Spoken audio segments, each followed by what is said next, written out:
Well, welcome everyone. This is to our discretionary grant program training. This is a very evolving um, set of programs and situation, and I'll touch on that during this presentation. But keep in mind that this is kind of a snapshot at this point in time, and we'll cover next several months. Some of the information will be good, throughout, as long as these discretionary programs are active, but some of the information will change as we get more information. So we'll be updating this when we do get that new information and providing another uh, training, whether it be on demand or live like this and then posted for on demand use. My name's Bob Baca. I'm branch chief of the Federal Infrastructure Programs branch. I have, excuse me, I have about 23 years of service with the state. Many of those years, probably about 17 years, 18 years with local assistance. I've worked in the districts and here in headquarters. I also have experience before my service with the state, working with the federal government for the U.S. Bureau of Reclamation. And I also have worked consulting and all of the contracting side. So have a pretty broad set of experience to helps me understand the questions a little better than I otherwise would, and hopefully get you the answers that you need. So without further ado, let's go ahead and jump into the uh, agenda. So today we've got a bit of a change to the agenda. We are going to do an overview of the discretionary grant programs, discuss the process and procedures. At some point, we'll have a break and probably be in the middle of the process and procedures because there's quite a few of them. Excuse me. And then we'll talk about the roles and responsibilities.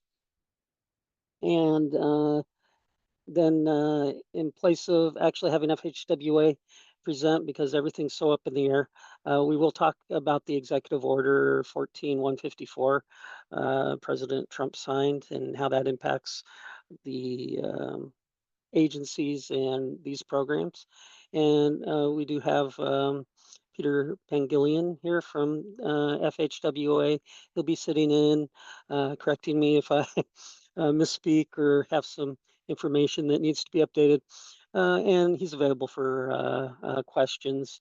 Should you have questions, you can put them in the chat and he'll answer them. If we don't get to your questions, we will have a questions and answers that we put together of the questions that go into the chat. And of course, questions to Peter will include in those questions and answers and post them on the web, on the district local assistance website.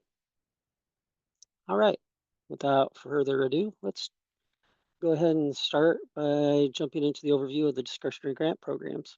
So to begin with, let's talk about the definition that we're going to be using for discretionary grants. So the discretionary grants we're going to be talking about today are federally funded initiatives. They do cater to various transportation needs, particularly highways, ports, alternative fuel infrastructure programs, and beyond. Ferry boats is quite a large array of programs. And these programs represent special funding categories for each program. So there's lots of programs that we are discussing. So these discretionary grants are federally funded initiatives. Oh, wait. Let's see here. Did I? Okay. So my apologies. So the programs are distributed in two ways. They're either by formula, either based on population or by location, or some other criteria. For example, ferry boats is distributed by the ferry boat line and several factors, including the number of passengers that use that line. And then The program funds are also distributed on a competitive basis at the discretion of the Secretary of Transportation, and in some cases, the discretion of our U.S. representatives.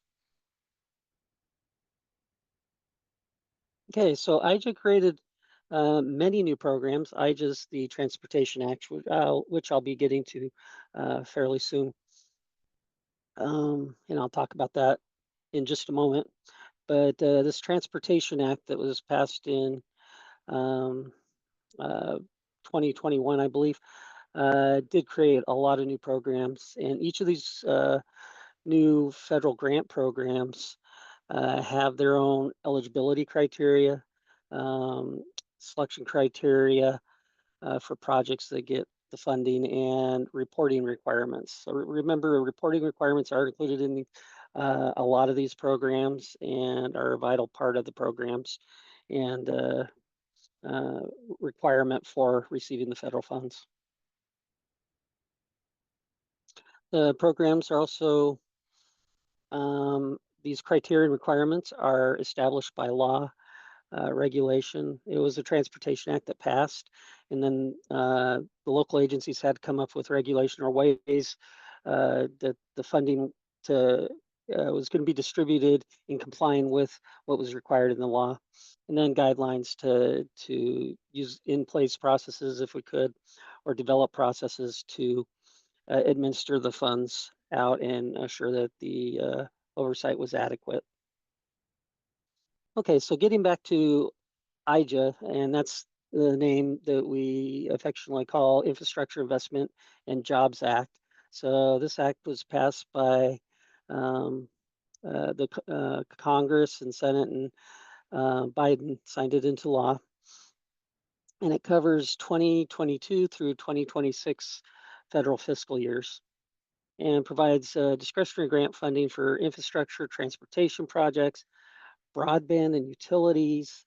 They included sustainability as part of it. It was intended to promote job creation, and they also included equity and environmental justice aspects to it. And it allocated 1.2 trillion over the 5-year period, which is a lot of money. So that money all went out to all these different um, purposes. And so I pulled this from Transportation for America. It's an infogram that they put together that just shows where all the IJA money is going. And these are in billions of dollars, which is unbelievable. It was just such a huge amount of money that they put to enacted in this transportation bill. And as you can see, the surface transportation portion of that, which is 643 billion. Actually, you could subdivide that in, and it covers rail and transit and highways, but they have energy in there, ports, water resiliency is a part of it. So just a lot of money going out to all sorts of uses and a wide breadth of new programs. So who were eligible for all these programs? Well, it varied depending on the program. Each program had its requirements, but the program or the eligible applicants included state agencies, tribal governments, local governments, transit providers, universities and research institutions were included, law enforcement agencies, and really some applicants that we don't normally deal with, which or administer funds to, which included nonprofit organizations and even private entities. So these were a unique challenge to us, and we had to develop, and still are in some cases, developing processes to handle these grants through these non-traditional applicants. And this isn't an all-inclusive list. There were many others that were also included: MPOs, metropolitan planning organizations, regional transportation planning associations, and the list goes on and on. Okay, so let's look at the programs, or at least the programs that we are managing through our office that came from this IJA funds. So Here's a list of the acronyms of the programs that our branch deals with, and actually there's more. The part of the challenge is new programs seem to be rolled out frequently. Sometimes we get them on a weekly basis, and so we're always adding new programs to our list of programs that we manage. If you're wondering what the heck all these acronyms mean, well, I did provide a list of all the different programs and what the acronyms stand for. I won't go reading this out, but you can refer to this after the slide presentation, which we'll make these slides available after the presentation. We'll have a couple different ways that we get them out to you, and you can always contact Senglo as well to ask for a copy of the presentation. But you can peruse this at your own time. Lots of programs though, and each of these have their own specific requirements, eligibility requirements, and purposes for funding. Okay, one thing I do want to touch upon, which is very important, is the deadlines that these grant programs have. So the grant programs, the programs themselves come with two types of deadlines, and this varies among the programs. Some have one deadline and some has the other. So the two funding deadlines are for obligation and expenditure. So definitely refer to your grant program, or actually look at our DLA webpage for the grant program, and the address is at the bottom of the slide there, and you'll find the specifics of your program. But these grant programs, for every year of funding, they have an obligation deadline and then an expenditure deadline. So the obligation deadline is the deadline to authorize the funds, or have that, as local agencies have become aware, E76 form, which is basically a page or a printout that shows that the funds have been obligated to the project by FHWA. And then the expenditure deadline is to have all funds invoiced. So these are all the awarded funds. Okay, so what I do want to really touch upon is this obligation deadline right here. So the federal fiscal year for 2022 has an obligation deadline of this September, and it does take time to get through the process of obligation.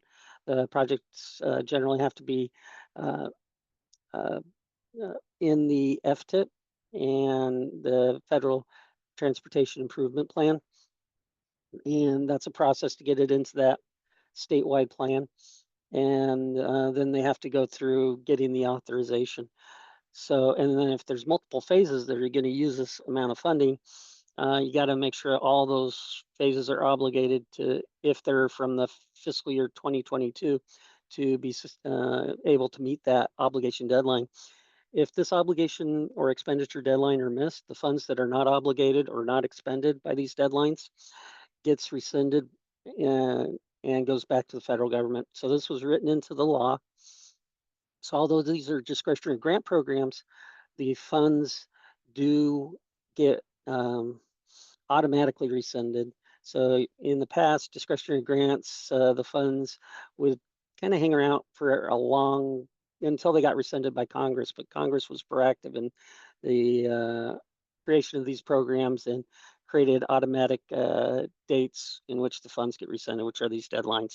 So there are no time extensions to these deadlines unless you can get Congress and the president to approve through legislation a time extension for that federal program, that specific grant program, and federal fiscal year. Okay, so I'm going to just briefly touch on this and then come back to it later in the presentation, because there's a lot of information I want to share on this.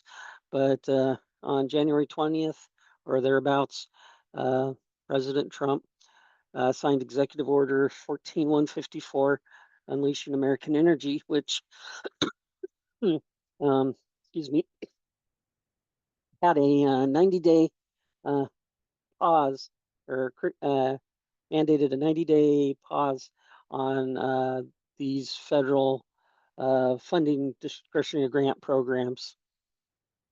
And so that was a pause on obligations and approval of agreements.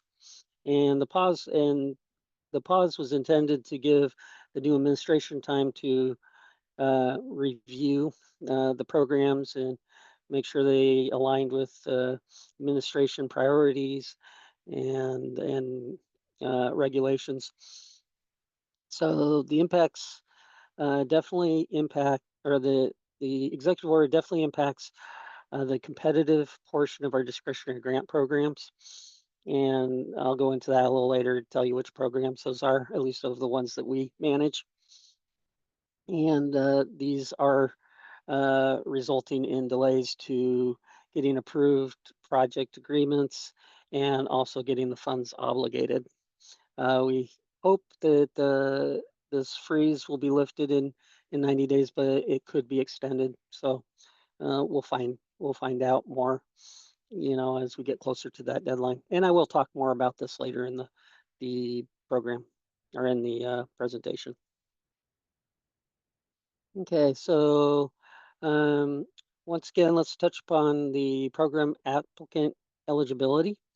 So again, you see a list of all the eligible applicants there, but I did want to point out that at the bottom of the screen there, it says that notice of funding opportunities for these projects. That's the project solicitation for applications. Often lists the specific requirements and who's eligible for these grant programs. And so definitely look that up if you're planning on applying for these programs. And you can look up past notice of funding opportunities for these same grant programs, because most of them have had at least one iteration of notice of funding opportunities. So you can look up the past ones and get a feel for what it takes for the eligibility of these grants.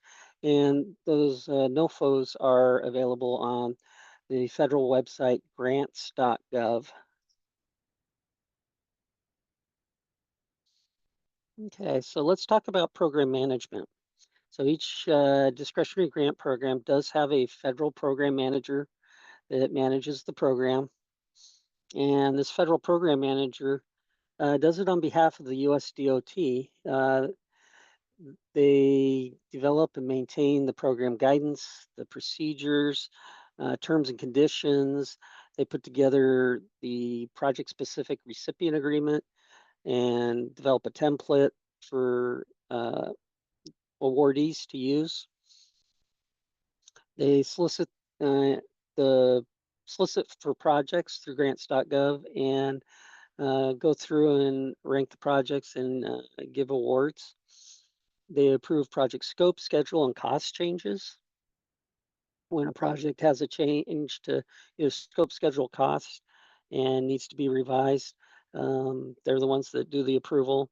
And they review project recipient agreements, giving FHWA notice that the recipient agreement is ready to sign. So I'm sure they have other responsibilities, but these are the main ones that I want to touch upon. So they're very busy. Okay, so program management oversight will continue here.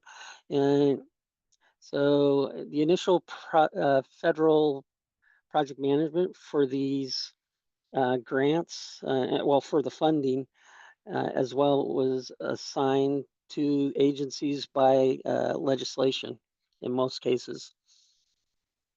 So for the U.S. Department of Transportation, project administration is split between the Office of Secretary of Transportation and the Federal Highway Administration. And so OST and Federal Highway Administration headquarters is where the program managers, federal program managers for these different grant programs reside. And so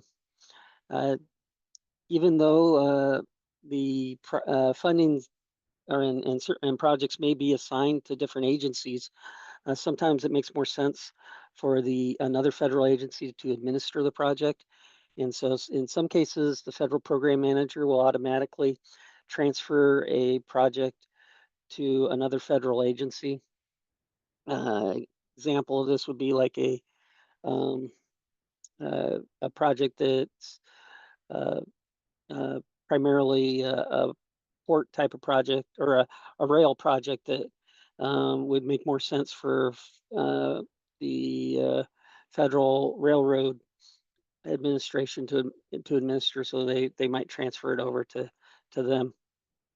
So projects may also be transferred to other agencies at the request of the awardee, but that does also require that FHWA or the OST federal program manager approve transferring the funds over, and then the federal agency receiving the funds has to accept receiving the funds. So it takes approval on both sides to transfer those funds over. And then finally, tribal projects or projects awarded to tribes are managed by the FHWA Office of Tribal Transportation. That's what OTT stands for. And the OTT uses Central Federal Lands Highway Division, or Central Federal Lands, as the lead for NEPA approval on the tribal projects. Okay, so having talked about program management, let's get into the project, more specifics on the project. So each project oversight is impacted by the method of project reimbursement. So who is doing the actual in place on the ground closest to the awardee oversight of the project is impacted by whether the awardee chooses to be a direct recipient of federal funds with FHWA and work directly with FHWA, or to use Caltrans as a pass-through for the federal funds, and also which also includes the Caltrans oversight that we do on behalf of FHWA and working with FHWA per our stewardship agreement with FHWA. In most projects and programs allow the applicant or the awardee to choose whether they're going to be a direct recipient or a pass-through recipient, but some programs require all their projects to be direct recipient projects. But if not, then generally the awardee gets to make that choice, and that choice is made generally at the project kickoff meeting. So I'll go over the timelines of from award, how you follow through to each step of the way. So we'll get into that in later slides. But I did need to talk about the direct recipient and Caltrans pass-through options because that does impact who is overseeing the project, so who you'll be working with in either the federal or state governments. So let's talk about the awardee choice here. So the direct recipient method, the FHWA retains direct oversight of the project. The local agency is designated the grant recipient, and the local agency is also the awardee, of course. Okay. This process bypasses Caltrans almost. It doesn't bypass Caltrans, however, with NEPA approval in most cases. So Caltrans, for most direct recipient projects, and of course there's always exceptions, which I'll get into, but for most projects and programs, Caltrans has NEPA lead. So the local or the awardee, whether they be a local agency or even private entities, will have to work with Caltrans to get that NEPA approval for their project, which is a requirement of the federal funds. Local agency does use the federal Delphi system, which is an online system for obligation and payment of the federal funds or reimbursement. FHWA California division also is involved in the right-of-way certification. So the Caltrans pass-through option, if selected, has FHWA and Caltrans sharing the oversight of the project. So FHWA has the ultimate oversight, but Caltrans, through a stewardship agreement between FHWA and Caltrans Divisional Local Assistance, has a delegated authority to do oversight, perform oversight on behalf of FHWA. Caltrans is named the grant recipient, and this isn't by Caltrans choice. This is a template, federal template requires Caltrans to be the recipient. And so we do, we'll get into the implications of that a little later. But the local agency is the awardee. Well, we can get into that now. Local agency is the awardee, and to pass the award of the project, the funding, and the authority to administer the project, there is a designated subrecipient agreement needed. So local agency is the designated subrecipient rather than the grant recipient. And through agreement, which we'll touch on later, the local agency, I say local agency, it could be the awardee actually, um, uh, receives the authority and the funding, but then they um, still have to, and they get the responsibilities as well, and that includes reporting responsibilities and following the process, federal aid process. So Caltrans is a pass-through for the federal funding, but Caltrans, again, also has oversight role and responsibilities. Caltrans approves the NEPA document for these projects and approves the right-of-way certifications for the projects. Okay, so program management oversight. As I touched on before, discretionary grant programs are managed at the federal level by either the Office of Secretary of Transportation or the Federal Highway Administration, and then FHWA California Division has the project oversight. With USD DOT approval or approval of the program managers, federal program managers, projects may be transferred to another federal agency or another office within FHWA, which we touched upon. That was that example I gave of Federal Railroad Administration and the Office of Tribal Transportation. Those are two examples of that. FHWA California Division is responsible for project oversight, and Caltrans may assist with this project oversight if the awardee elects to have the project use Caltrans as a pass-through for the federal funding. Okay, so federal project administration. Which agency or what agency is in charge? So it depends. This is often the answer. In this case, it does depend. So it depends on the type of grant program, the project scope of work, the category of awardee. So grant program may be one that's more appropriately administered by FHWA or more appropriately administered by national parks. Scope of work will impact it. If it's a port project or a rail project, it could be a highway project. That'll have an impact on who ultimately is in charge of oversight. And then the category of awardee can have an impact as well. If they're a private entity, more often than not, they'll be working directly with FHWA. If they're a local public agency, then there's a good chance they'll be working using Caltrans as a pass-through for the federal funding. And then there's other factors, in transferring projects, It does depend on agency resources, what the ultimate mission of that agency is, and also whether or not that agency has expertise in administering the type of project that we wish to transfer. Okay, so let's have a look at federal program management. We've got the Office of Secretary of Transportation, the OST, and the Federal Highway Administration, and the headquarters, and that's where the federal program managers reside.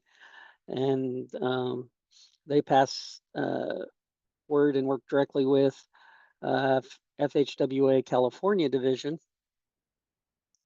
And then FHWA California Division works with the grant recipient, which, depending on whether it's direct or pass through, may be the awardee or Caltrans.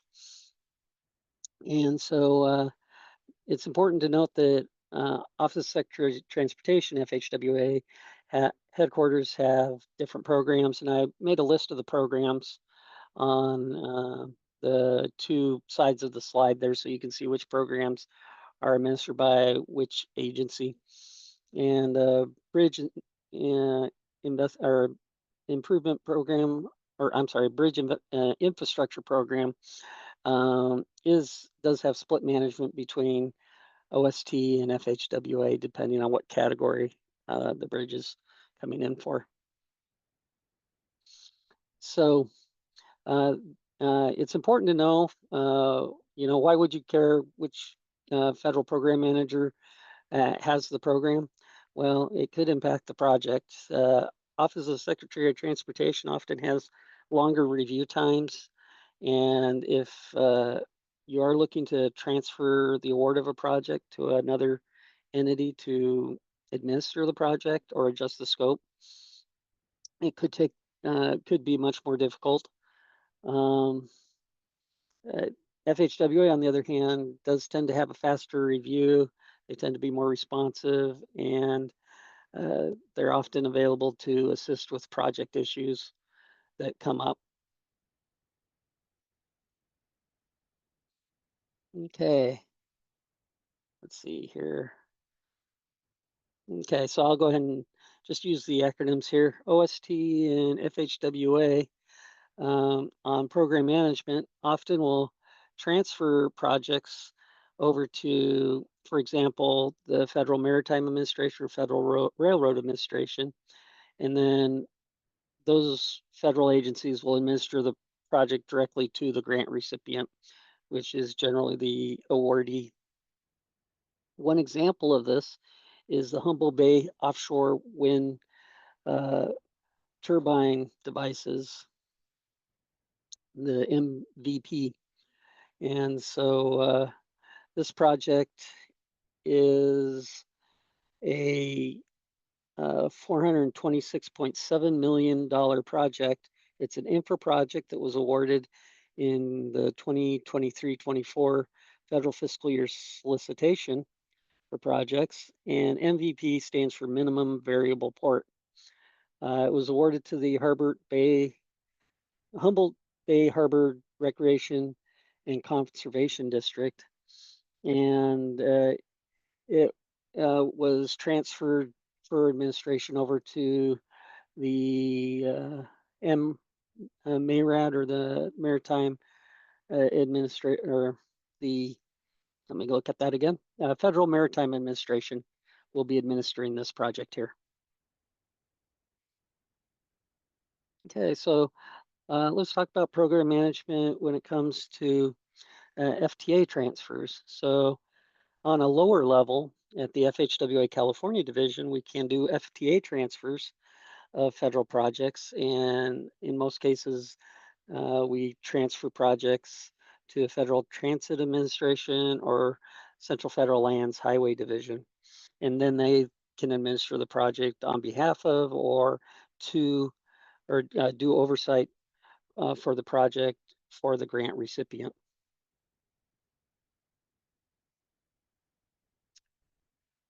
One thing worth noting is, and I mentioned it earlier, that FHWA California Division for tribe awarded projects transfers those projects to the FHWA Office of Tribal Transportation. and then the tribe gets to choose whether they want to be a direct or pass-through for the federal funding. If they're direct, then they would work with Caltrans local assistance, and the awardee would be a designated subrecipient. There would be a master agreement needed to do this, or the awardee would have to work with a city or county or somebody with a master agreement with Caltrans to be able to administer the project on their behalf. And that's for the pass-through. But if they tribe selects direct recipient, then the project gets transferred. Office of Tribal Transportation utilizes Central Federal Lands Highway Division, and Central Federal Lands does the NEPA compliance for those projects. Okay, so in general, let's talk about awardee direct recipients. So the direct recipients just follow this chain. It goes from federal program managers to FHWA California division, and Caltrans is in cases where Caltrans is the awardee, Caltrans is the recipient. In cases where the awardee is a local agency, then they would go directly with FHWA California division as well. All Caltrans projects that are awarded to Caltrans are generally direct recipient projects. There are no pass-throughs for Caltrans awarded projects. Okay, so awardee using Caltrans as a pass-through for federal funding. Now, in this case, the FHWA would have the kickoff meeting, and generally the federal program manager would set up the kickoff meeting and invite FHWA California division, and Caltrans would also be invited to the kickoff meeting, and the awardee would select either direct recipient or Caltrans as a pass-through for the federal funding. So if they select direct or Caltrans as a pass-through recipient, Caltrans is the recipient and the awardee is designated as the designated subrecipient. If they select to be a direct recipient, then the awardee is the recipient. And this comes into play later when we're talking about the project-specific agreements, which are the recipient agreement and the designated subrecipient agreement. So for direct recipient projects, where the recipient is the awardee, only the recipient agreement, which is an FHWA template that's used for that agreement, is needed. However, with pass-through projects, the recipient is Caltrans and designated recipient is the awardee. The Caltrans has to sign the recipient agreement as the recipient, and the awardee, there's a separate agreement, Caltrans template that needs to be executed between Caltrans and the awardee, and that's the designated subrecipient agreement. Okay, let's kind of go through the process and talk about the project rollout while we're doing that. So IJO was initially enacted. FHWA received program funding and authority after, it doesn't happen immediately, it has to go through several layers. And then they were able to develop guidance for the program, terms and conditions, and the agreement templates had to be prepared and released for each of the programs. And this is the federal templates. Programs were solicited for projects. Awards were announced after time period, and then local agency, once the project is awarded, local agency or the awardee, I say local agency because that's generally who we work with, but in this case, the awardee could be many different entities. The awardee works with their MPO or RTPA or Caltrans to get the project programmed in the FTIP.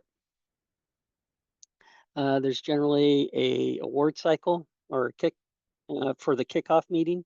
So every grant for that award cycle funding year or call for projects, once they're awarded, they have a kickoff meeting. And this is generally a national webinar that all the awardees nationwide attend. After that, there are project-specific kickoff meetings.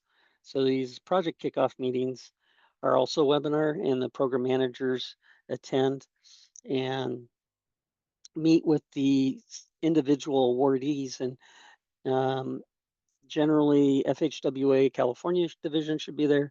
Our office should be there, as well as the DLAE and the awardee, of course, to get the project pointed in the right direction and off to a good start. And we'll talk about what happens in those kickoff meetings in an upcoming slide. Following the meeting, project specific agreements are prepared. It could be in one agreement or multiple agreements, depending on the type of reimbursement method, whether it's direct recipient or Caltrans Passthrough is selected by the awardee. So the awardee completes the recipient agreement, and there's a whole process we'll go through on a later slide. But the project agreements are submitted and executed. But before that, when they're submitted and they're being processed, the awardee is asked to also request authorization. So they put in their request for authorization. Then the recipient agreement is executed at the same time as the authorization for funding or obligation of funds occurs. And then the project can begin reimbursable work. One thing I did want to touch upon was there was a delay when IJA was enacted. It was such a large sum of money and so many new programs that it took time to get those programs staffed and guidance and develop the procedures and everything. So there was a delay in there. As a result, many of these funding cycles for the earlier years are being stacked together. So we're seeing award cycles or solicitations for projects for like 23, 24 in one cycle. So it'll have multiple year funding for a single cycle. And so when when the projects get awarded, it's important to find out which fiscal year of funds that project is going to receive, because that dictates the deadlines for obligation and expenditure. And then, as we mentioned before, depending on the type of reimbursement method that's selected by the awardee, in the cases where they get to make that selection, it does impact this later part of the process as to the agreements, which system is used for reimbursement. Well, whether it's Delphi or through Caltrans local assistance procedures. And so just keep that in mind.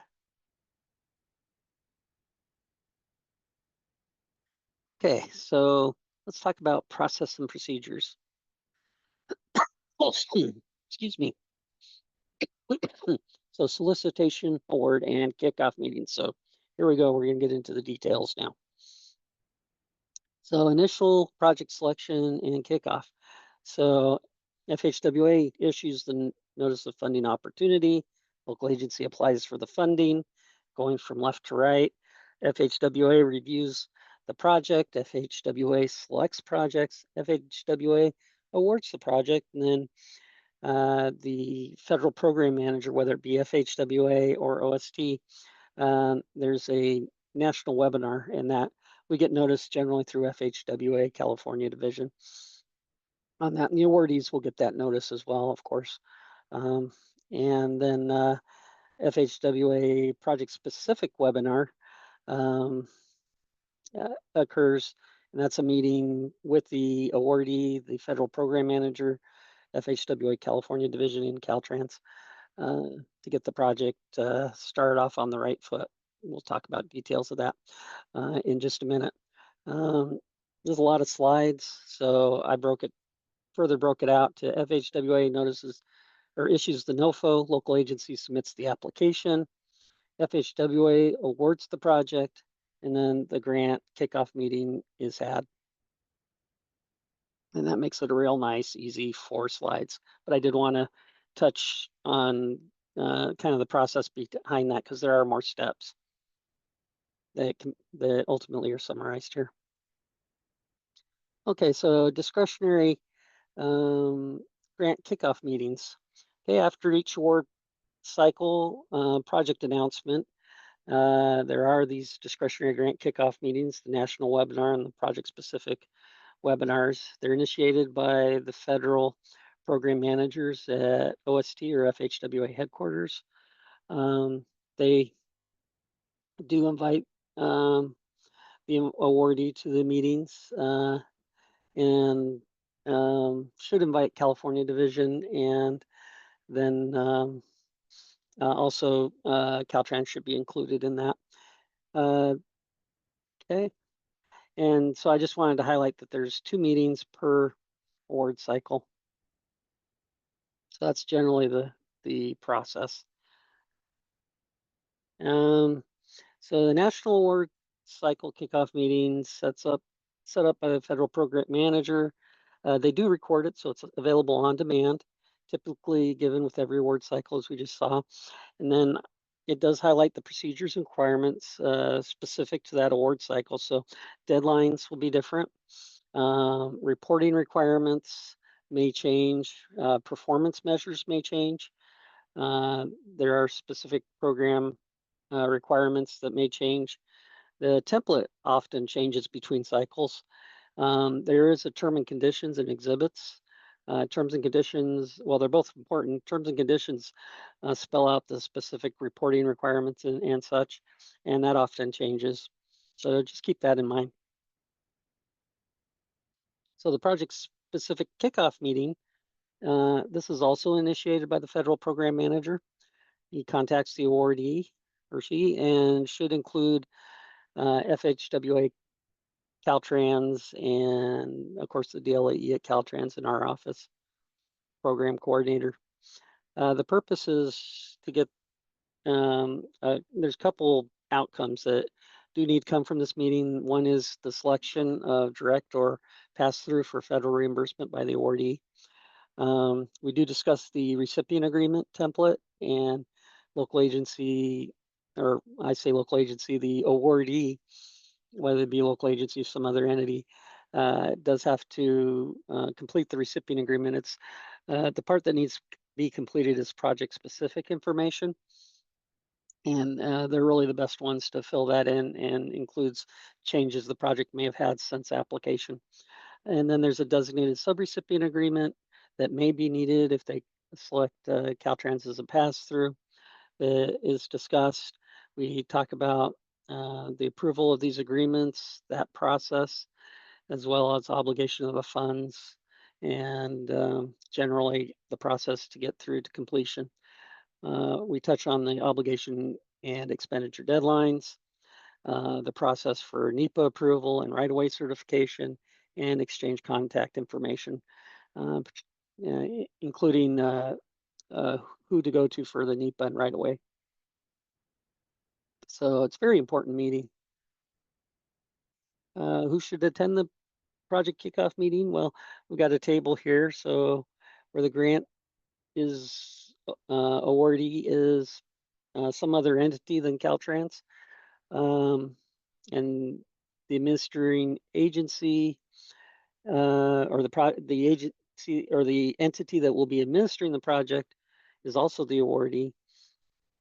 We generally would like the awardee to be there, district local assistance engineer, our office program manager, Caltrans headquarters, that is, DLA, Division of Local Assistance, FHWA, California Division Area Engineer, and FHWA Program Manager. That's generally for the direct recipient projects. For the Caltrans pass-through projects, it follows the same lines as the one above. Want the awardee, DLAE, headquarters, program coordinator. We also asked the Caltrans project manager to be there, and that's generally in cases where the Caltrans is the awardee. So we'll need to we'll update the slides before we send them out. But this awardee and this Caltrans here, you could swap them, and then it'll be accurate. So the Caltrans program manager attends when the Caltrans is the awardee. So otherwise, it's just the same. Project manager. So we do have that down here. So easy to just scratch that out there, and then we're good. So for pass-through or FHWA is administering or doing oversight, or Caltrans is doing oversight, they generally follow this process. So scratch that out, and then this process here is when Caltrans is the awardee for the project. So hopefully that's not too confusing. Let me go back to it, see if we got a clean slate. Nope. So we can scratch these two lines out, and we'll make the update so you can get a clean and correct version. All right. So hopefully that doesn't confuse you too much. If you have questions, call your DLAE, District Local Assistance Engineer, or ask the Federal Program Manager, and they'll give you a contact at FHWA California Division. We'll get you all sorted out. Or you can call our office, talk to Sanglo, and ask him, and we'll provide you that information, or our program coordinators for the program you got awarded. So lots of sources to get clarification on that. All right, let's see here. So we got those 4 steps from application to award. And then at the project specific kickoff meeting, the applicant selects either direct recipient or Caltrans pass-through. So let's get into the method of reimbursement. Okay, so in an earlier slide, we touched on these steps and these steps. Okay, so now we're going to add to those. So, oops. Let's see here, eraser. So now let's talk about other things the direct recipient choice brings. So for the direct recipient, the awardee works directly with FHWA California Division. They do work through Delphi to get the funds obligated, and the project recipient agreement is required, but there is no designated subrecipient agreement because they're working directly with FHWA, and Caltrans is mostly out of the loop except for the NEPA approval. For the Caltrans pass-through, once the project agreements are signed by the local agency, it basically follows the regular federal aid process through Caltrans. And this is spelled out in the Local Assistance Procedures Manual, or LAPM. And that's includes requesting authorization, invoicing for work completed, and then there's a whole list of other processes. And the district local assistance engineer will help you with that process, and I'll give you the contact information for the local assistance engineer later in the presentation. Okay, and then again on the pass-through, Caltrans is the recipient agreement, or the project recipient agreement is required. Caltrans is the recipient, and the designated subrecipient is the local agency. And so a designated subrecipient agreement is also required to pass the funds and responsibilities to the local agency. Okay, and major prerequisites using Caltrans as pass-through. There are some prerequisites that need to be considered by the awardee. One is that to use Caltrans as pass-through for the federal funding, the awardee must have a master agreement with Caltrans, generally through the Division of Local Assistance. The project must have a recipient agreement and a designated subrecipient agreement. And in addition to that, program supplement agreement, once funds are obligated, is signed, and that's another agreement that adds to the master agreement, which allows us to exchange the funds with the local agency. So the project recipient agreement and designated subrecipient agreement are project specific, and then the master agreement and program supplement agreement are in general for the federal aid process.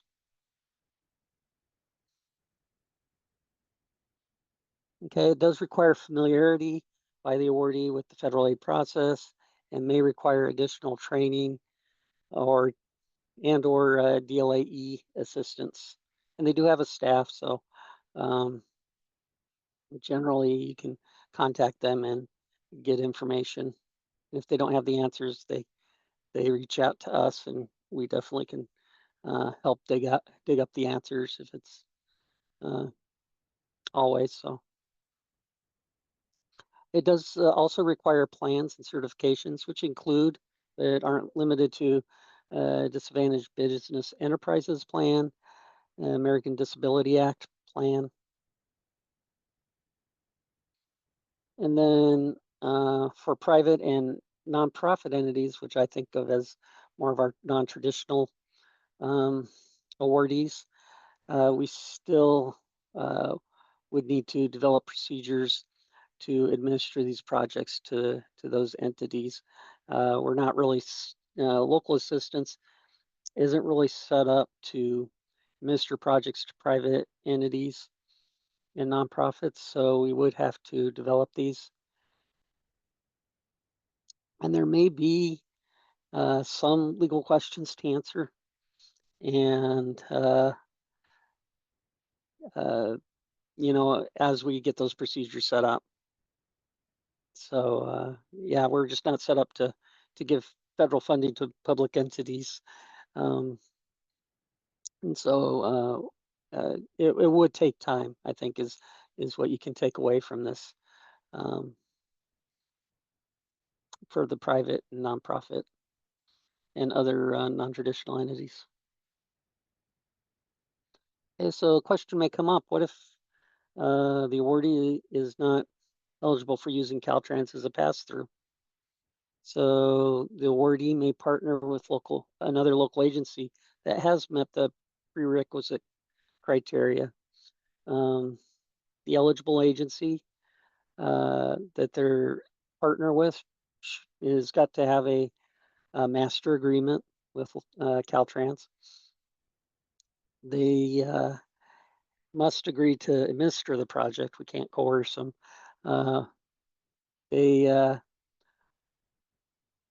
award, if agreed, and they meet those conditions, may be transferred to the eligible agency, and then the agency that's partnering would be responsible for administering and delivering the project, which means if the project doesn't get delivered or there are problems, that agency does have the responsibility for those federal funds and making sure the federal rules are followed. And then finally, the federal program manager would have to approve partnering with another agency. Bob, we have a quick question. Sure. If you don't mind, it's very short. Is the project recipient agreement different than a signed application? Project recipient agreement, signed application, yes.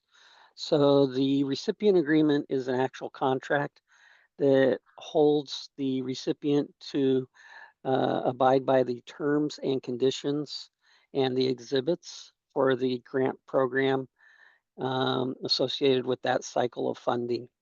And that and if you read through the terms and conditions, it includes deadlines, it includes reporting requirements, and it includes updating the recipient agreement when scope, schedule, cost change. So there's a whole a bundle of things that agreement entails. So that's once the project gets awarded. So the application is application for the funding, and then the recipient agreement is an agreement on how the project's going to be administered after award. Great. Hopefully, Susan, that answered your question. If not, you could go ahead and add a follow-up. Go ahead and proceed, Bob. Thank you. Okay, great. Thank you, Sherry. Okay. There is another option if the awardee is not eligible for using Caltrans as a pass-through.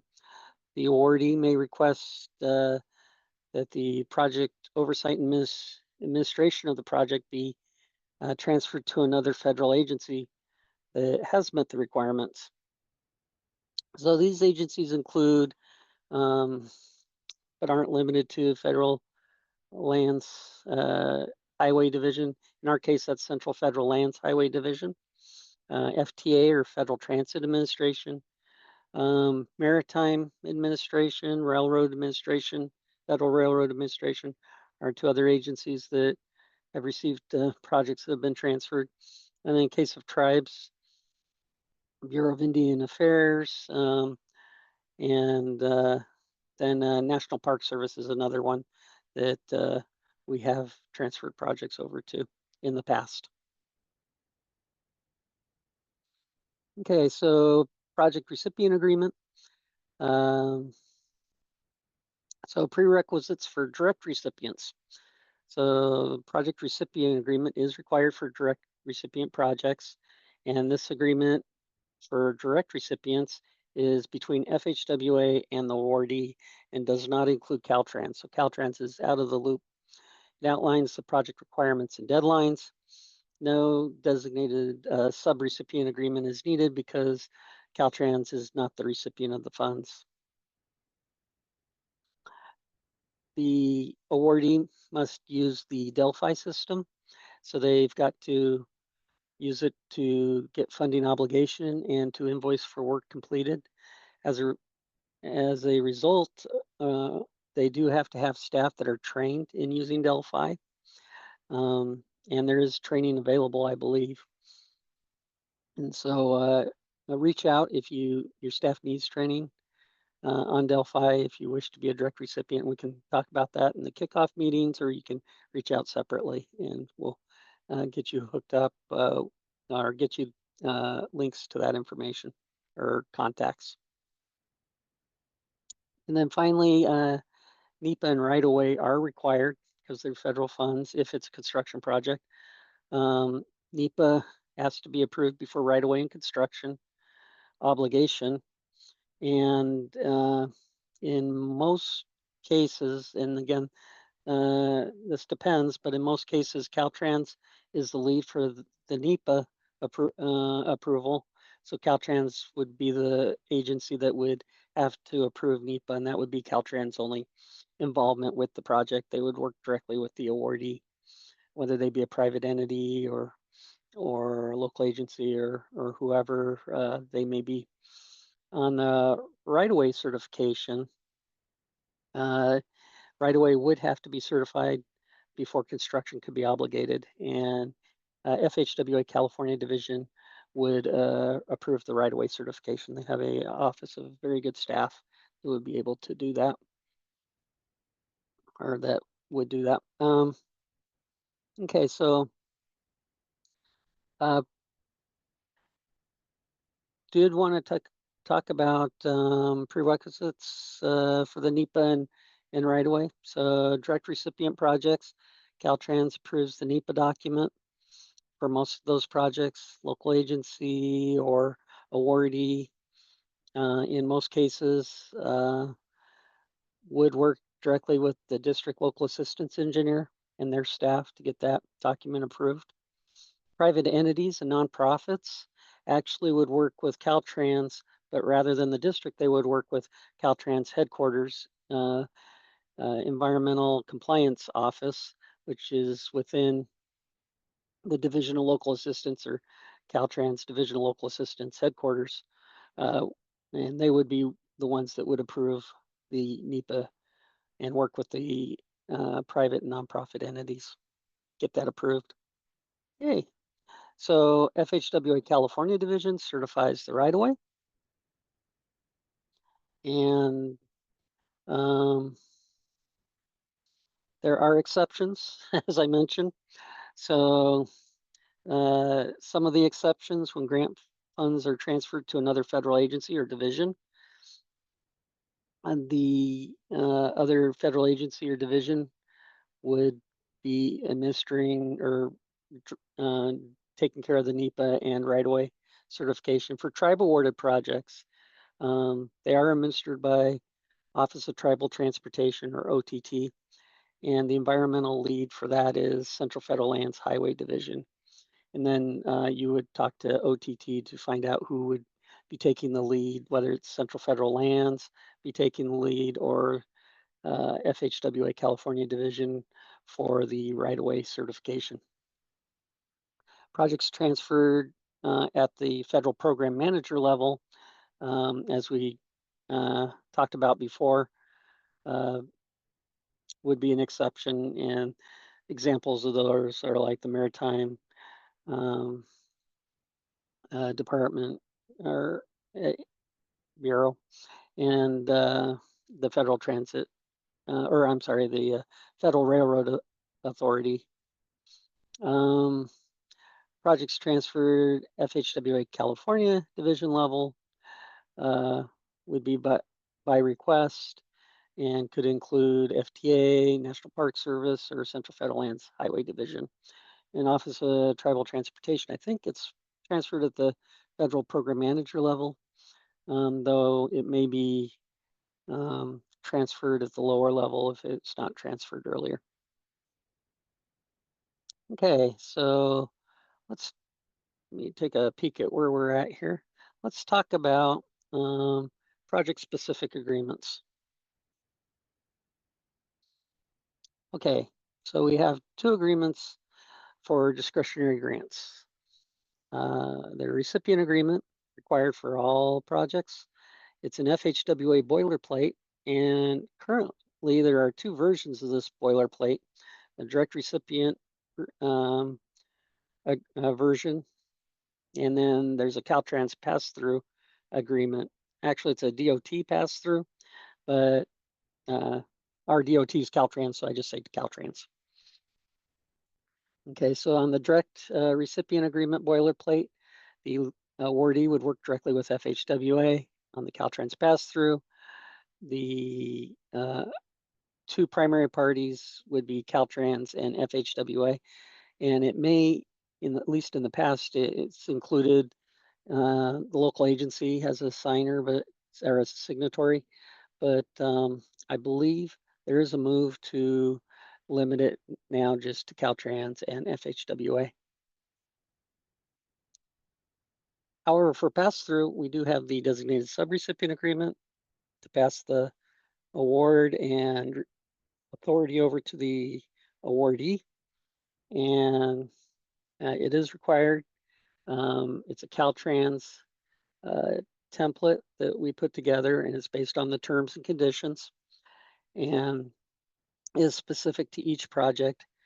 And Caltrans local assistance or headquarters divisional local assistance drafts this agreement with Caltrans legal, and then develops the template for local agencies to use. Okay, so agreement signatory authority or signature authority. So for the recipient agreement, local agency projects, Caltrans and FHWA. So it would be Caltrans Division Chief of Local Assistance signs it, and FHWA Division Administrator. On mixed projects that include both local agencies and Caltrans, it may be that Caltrans Division Chief and again, it's Caltrans Division Chief and FHWA Administrator. If it's a Caltrans only project or a project that was awarded to Caltrans and there's no local agency involvement, it would be Caltrans District Director and FHWA Division Administrator. So an important thing to note there. Designated subrecipient agreement on local agency projects. The district director at Caltrans is required to sign it, the local agency, and the divisional local assistance division chief. For Caltrans local agency mixed projects, and I say local agency, I mean awardee. It could be private entities or others, but MPOs, counties, cities, port authorities, so on. But for those mixed projects, Caltrans district director would need to sign it, local agency would sign it, and the local assistance division chief here in headquarters would sign it. So in many cases, we found that the local agency must get their governing board approval to sign these agreements. So LPAs, that's local public agencies, but that should also include, well, yeah, it is actually local public agencies. They do need to have their governing board approval to sign these agreements. So they often have to be voted on in their meetings. So local public agencies should allow time in the schedule to meeting the obligation deadlines to get this approval. So often it takes the local agency needs to have time to add the item to the board agenda, and there's a public notice often that's required with that. If there is a time constraint, sometimes local public agency may be able to have a special board meeting just to get that signature authority so that agreement can be signed and the funds not lost. One thing that we have seen local agencies do, which is kind of a best management practice, is that when they go to get this signature authority, you may also consider requesting the governing board to delegate the authority to sign for the project. These projects go through several iterations of revisions, and each time there's a revision to the project because there's a change in scope, schedule, cost, or contact information, the agreement has to be re-signed by all parties. And so if this authority has been delegated, that helps not have to go through this delay of having to get the signature approval on the agenda and voted by the governing board. And then as a mention to private entities and our other non-traditional entities, they also need to have authority to sign on behalf of their organization. Okay, recipient agreements. Okay, drafts must be reviewed by California Divisional Local Assistance for all pass-through projects. We work directly with local agencies to help, or awardees, whether they be local agencies or private entities, whoever have selected pass-through, to get the recipient agreement prepared, and then we send it through FHWA to the federal program manager and receive ready for signature approval. Once that approval comes, excuse me, we circulate the document for signatures by whoever needs to be signing the document. So it does, for the recipient agreement, it's a division chief and FHWA, California Division Administrator.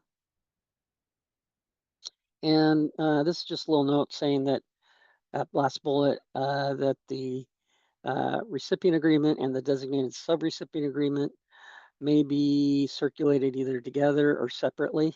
We were having them circulate together, but in interest of streamlining, getting these approved as quickly as we could, we are circulating those for signatures separately, just as they come in, or they can be together if they come in together.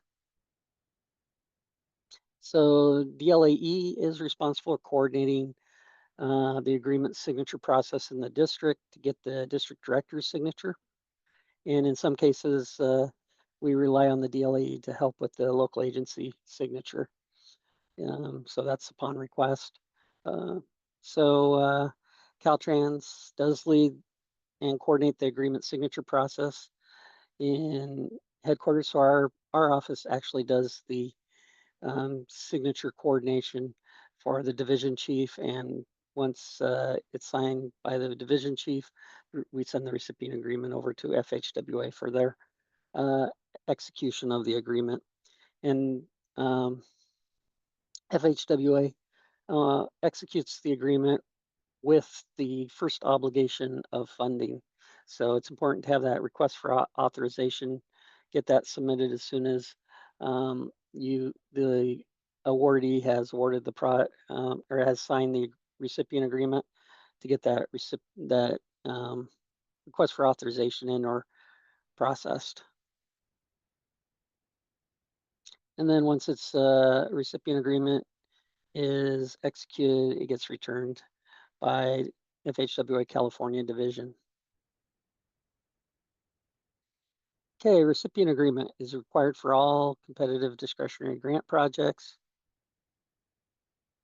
And just keep in mind, this does take time. We do have to prepare the awardee, and headquarters does the review. So sometimes that's a little bit of iterative process.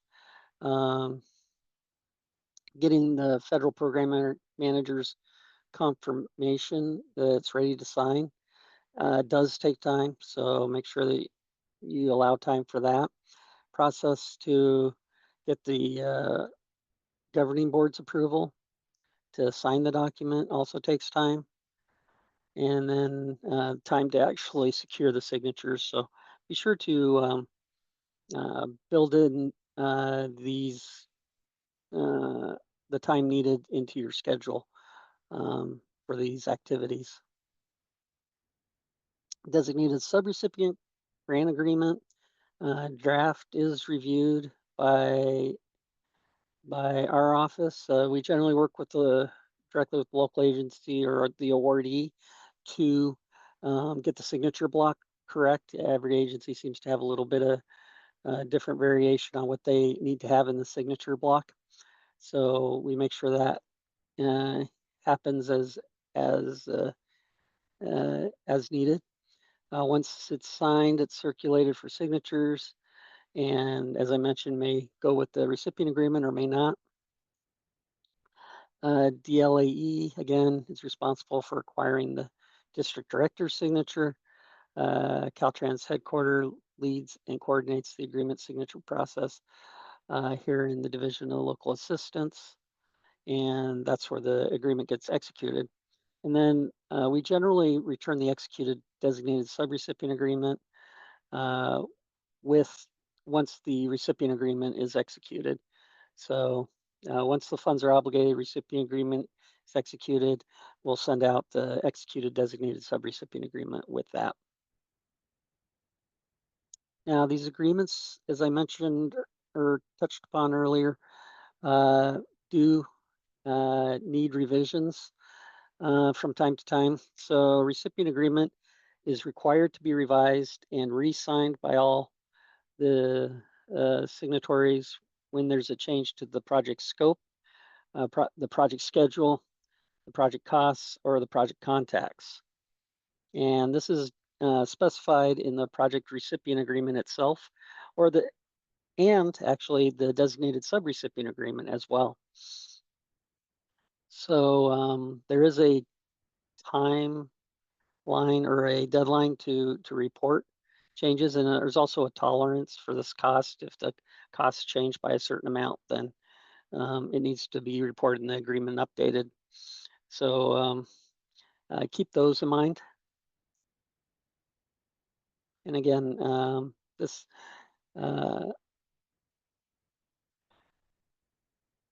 let's see, projects typically have, oh yeah, and I mentioned this is normal for construction projects especially, and generally it happens about 4 times during the life of a project. because costs and schedules do change, sometimes scope, and the contacts change. That seems to be a big one. So keep these requirements in mind, and remember, non-compliance may jeopardize the funding. So be sure that you are aware of this requirement and follow it with the projects. Okay, designated subrecipient agreement is required for all Caltrans pass-through projects. Do allow time in your schedule to have the DSA template prepared. Sometimes if your agency or if the awardee is the first one to contact us, it takes time because we have to get the terms and conditions and the recipient agreement from FHWA, or I'm sorry, the federal program manager, which may be FHWA or OST, Office of Secretary of Transportation. And sometimes we don't get that until the first kickoff meeting for the awardee is given. And it does take time for us to prepare that. Generally, it's a pretty quick process, though. We can turn it around in 2 or 3 weeks. So, and sometimes sooner. So, just know that that takes a little bit of time. And then again, you have your governing board approval that you'll need to get if you're a local public agency, and time for the actual securing of the signatures. And once again, we do rely on the DLEs to go through the district specific process to get the district director's signature on these designated subrecipient agreements. Okay, so here's the process. It's a lot of steps, and I'll just go through it real quick here. Caltrans, if Caltrans is selected as a pass-through, the project's awarded. We have the kickoff or follow-up meeting. If not all parties were at a kickoff meeting, we'll have a follow-up meeting so that we can make sure the project's on the right footing and going the right direction. And that's with the local agents or the awardee, DLAE, our office, and FHWA California division. And we'll set that up if it's needed, if not all parties were invited to the kickoff meeting. So after the kickoff meeting or follow-up, the agreements get drafted and approved. And then the agreements are signed. Get a laser on here. And then after that, it follows the regular federal aid process. So there's the authorization that gets requested, reimbursable work proceeds once authorization is given, the agreements are executed. Local agency or the awardee invoice for work completed. During that process, they get NEPA approval and right away. They go to the right away phase, so they have to request authorization for right away when they're ready, get right away certification. Once they're ready, they go to the construction phase by requesting authorization of construction.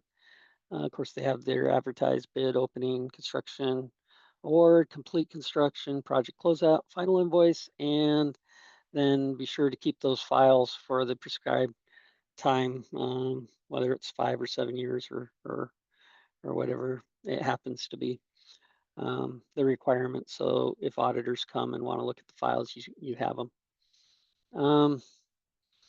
Do you know in this process for the Caltrans pass-through, the project award is all federal process? We don't have any, Caltrans has no participation in that.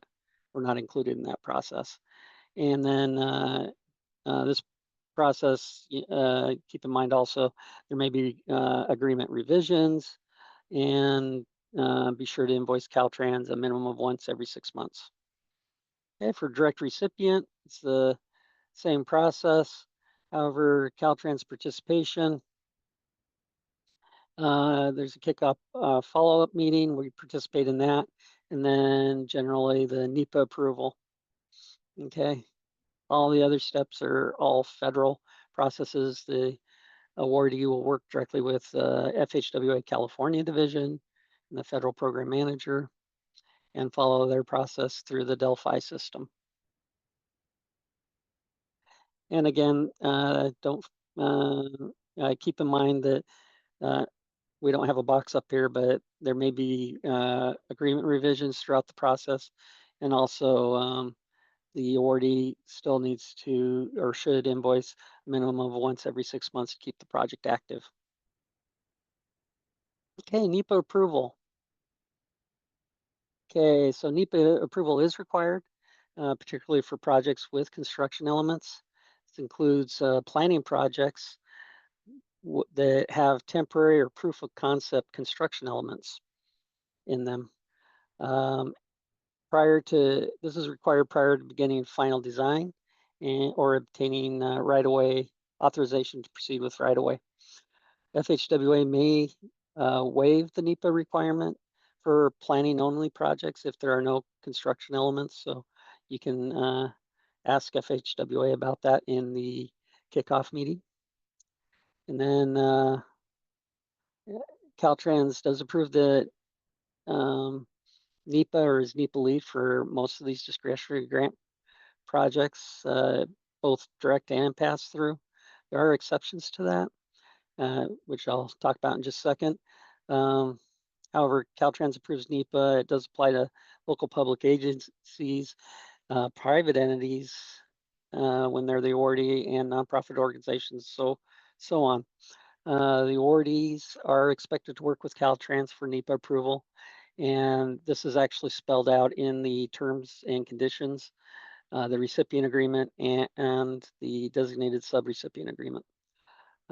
So keep that in mind. And then the exceptions to Caltrans being the lead for NEPA are tribal projects, SMART projects. So tribal projects go to the Office of Tribal Transportation and Central Federal Lands generally is the NEPA lead. SMART projects are managed from the Office of Secretary of Transportation, so they handle NEPA and right away. And then projects awarded to Caltrans, where Caltrans is the agency that's the awardee. They follow a separate process. It's their standard process of working with their Caltrans environmental office to get NEPA approved. And then, of course, projects that are transferred or administered by another federal agency or division.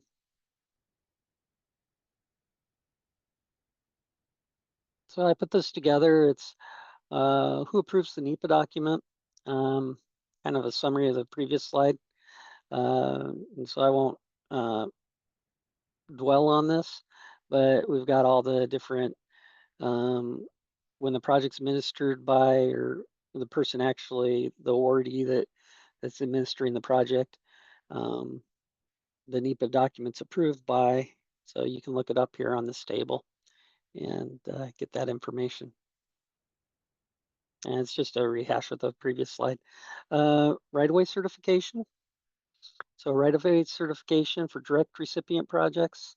In general, FHWA California division does the right-of-way certification for all direct recipient projects. There are exceptions. Office of Secretary of Transportation does the certification on SMART projects. Central Federal Lands does certification for tribe awarded projects on behalf of Office of Tribal Transportation, FHWA Office of Tribal Transportation. And then for projects that are transferred, right-of-way certifications handled by the federal agency receiving the funds. Pass-through projects, in general, Caltrans Local Assistance Office does the right-of-way cert, and for local agency or local public agency and most other agencies. There are exceptions to this. One exception is projects awarded to Caltrans, where Caltrans is the awardee. They would use the district right-of-way office to get the certification, and then projects awarded to tribes again go through Office of Tribal Transportation, even though they may be passed through. So we would explore the pass through. That's generally they go through the Office of Tribal Transportation. If they had a master agreement, then it would follow the same process as the local public agencies. So I did put together a table kind of spelling out all of this, and I won't dwell on the table here, but just be aware there's a table here that you can use. And again, it's a kind of a visual representation of what we just covered. Roles and responsibilities. Okay, so, okay, good. All right, so bear with me. Roles and responsibilities. These slides are intense, but it'll be worth it, I promise. So hang in there. And I think you'll get some good information out of this. So first, we'll start with roles and responsibilities for traditional, what I call traditional awardees. These are local public agencies, which include cities, counties, MPOs, those entities that have master agreement with local assistance, Caltrans. And so for these traditional awardees that are using Caltrans as a pass-through, here's the steps that generally they are to follow. So first, excuse me, upon award, they should notify the DLAE of the project award. Often the awardees know they received the award before we do, so you know that it's good to get that information to us as soon as you can. When we learn of this, we also pass this information and post it to our website as well. Then attend the kickoff meeting. That's the national kickoff meeting and the project specific kickoff meeting. Make sure that those invited to the meeting include our office and the local assistance office or the district local assistance engineer. We'll make sure that FHWA California divisions invited if we're invited, and then attend any post kickoff meetings if needed. Make sure the project's programmed in the FTIP because funds can't be obligated if the project's not in the FTIP. Complete the recipient agreement and go through the process with us to obtain the federal program manager ready for signature approval. Okay. Complete designated subrecipient agreement. Get your governing board's approval to sign that agreement if applicable, if you don't already have it. Sign both the agreements, submit and send it to Caltrans. Then submit the request for authorization to obligate the funds. And once the FHWA California division executes the recipient agreement and funding obligation, you'll get word.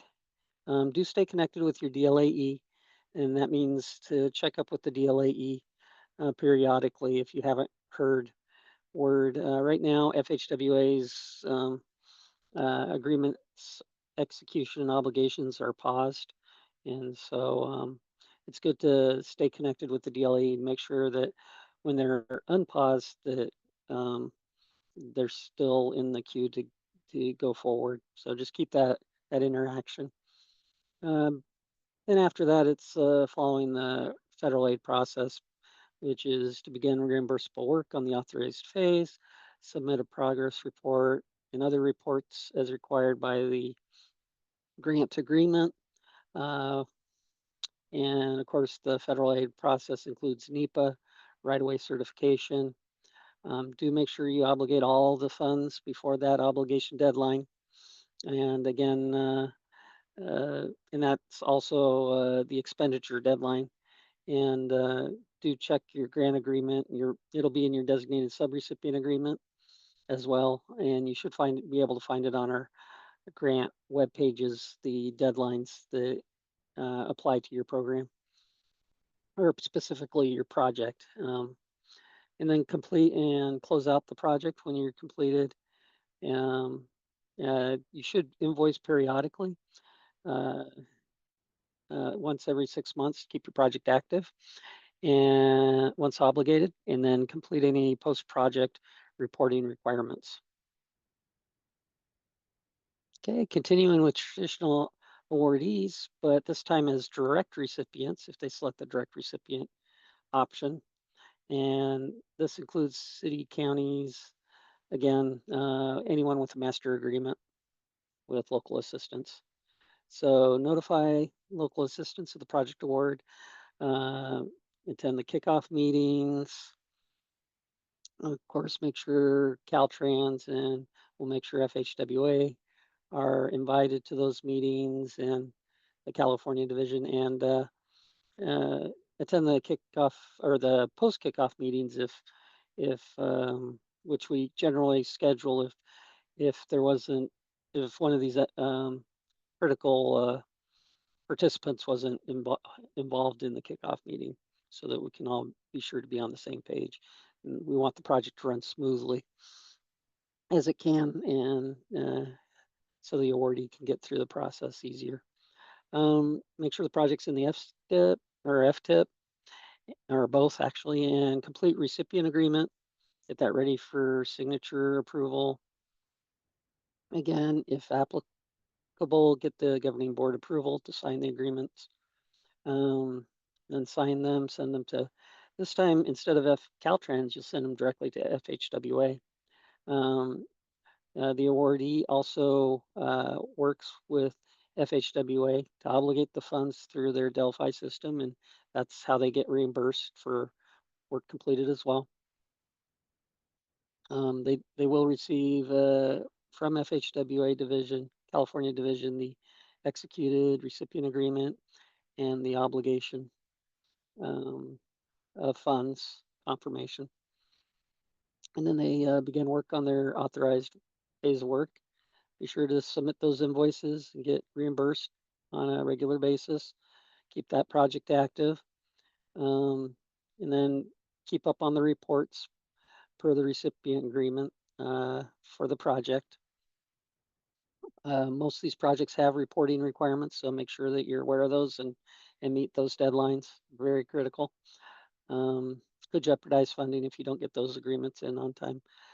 And then follow the FHWA prescribed Fed aid process for these direct recipient projects. Obligate all the funds before the obligation deadline and expend the funds before the expenditure deadline. Complete the project, close it out, and comply with any post-project reporting requirements. Okay, so now let's talk about our non-traditional awardees. And those are, again, I call them non-traditional, but they're the private entities, nonprofits, and other entities that typically don't have master agreements with us and don't receive grant funding from us. So it's a new category for us. So generally they need a master agreement. But if they are direct recipients, then they can go directly to FHWA and don't need to have a master agreement with Caltrans. And so they should notify our DLAE of the project award.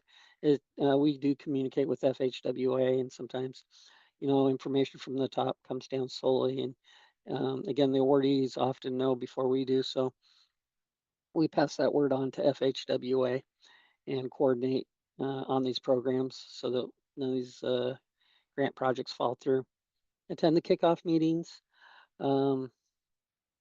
program the project in the FTIP, work with FHWA on that, complete the recipient agreement, and get the ready for signature approval from the federal program manager. Sign the recipient agreement and send it to FHWA. No designated subrecipient agreement is required. So you'll then request authorization through the Delphi system. And the agreement execution and obligation will be returned by FHWA to the awardee. So it doesn't come through Caltrans. So you'll have a contact at FHWA California division that you'll be working with, and stay connected to them so that you know when your agreement and your obligation are approved. Then you'll be able to begin reimbursable work of the authorized phase. You'll submit invoices through the Delphi system, submit progress reports and other required reports. And those are all spelled out in the recipient agreement. You'll work with whoever the lead agency is for NEPA approval. In most cases, it will be Caltrans. So you'll work with the Caltrans district local assistance engineer, and they'll give you at the kickoff meeting, they'll provide you with the contact for NEPA approval that you'll be working with, which is part of the reason it's important for Caltrans to be invited to that meeting. Work with FHWA, California division, for the right-of-way certification, and then follow their Fed aid process. Obligate all the funds before the obligation deadline and invoice all the funds before the expenditure deadline. And then close out the project and do any post-project reporting requirements. Okay, one thing I do want to touch on is non-traditional awardees that are thinking about selecting pass-through reimbursement option. So as mentioned before, they may select direct recipient or using Caltrans as a pass-through. There are problems with using Caltrans as a pass-through though. It does add particularly for the non-traditional awardees, you'll add another layer of oversight to the project. And this process still needs to be developed to some degree by us. So they would probably cause delays. Also, the awardee would need to have a master agreement with Caltrans, and that process is a minimum of a year to get through to get that master agreement, which could jeopardize the funds, federal funding, because that's a year delay before you can even get started with the project agreement approvals. There are also some possible legal issues for us to resolve in setting up the designated subrecipient agreement, which it would require a special one. And so we'd have to loop in our Caltrans legal office. And so again, at least for the first one, excuse me, it's in the past, it's taken about a year to get that very first agreement up. And then once that's up, the process is quicker, but it takes a long time. So in short, we just don't recommend non-traditional awardees we do recommend non-traditional awardees select FHWA. It's a direct recipient method of reimbursement if possible, and avoid the Caltrans pass-through for federal funding because of the potential delays, and it's less of a defined process at this point in time. Okay, so now let's talk about the roles and responsibilities of Caltrans as the awardee when Caltrans is awarded the project. These are all direct recipient projects. Caltrans only receives direct recipient projects. Caltrans, and these are projects Caltrans is administering the projects. So the administration hasn't been passed off to another agency or entity. So on these projects, Caltrans program manager would notify Office of Federal Resource of the project award. They would attend the national kickoff meeting and the project kickoff meeting. At the project kickoff meeting, they would assure that somebody from the Office of Federal Resources here in headquarters and also our office are invited to the kickoff meeting or post kickoff meeting if we need to set one of those up. It's important because Federal Resources does provide a lot of support for not only obligation, but on the agreements, making sure the project manager has the right agreement set up and thought of everything. And we're involved because one, we want to make sure no local agencies or other awardees that we would be need to be involved in the project that would require our assistance on. But also we attend because we're able to provide some background and information on the recipient agreements because we go through it so frequently, um, and there's often changes and things that we can help provide information to the project manager. But after that, then our office is generally not involved in the project after that. So the project manager makes sure the project's programmed in the FTIP. They complete the recipient agreement with FHWA, get that ready for signature approval from the federal program manager, sign the recipient agreement and send it to FHWA, request authorization through the Office of Federal Resources or the regular process, Caltrans capital process. They would receive FHWA California, the division's agreement execution and obligation.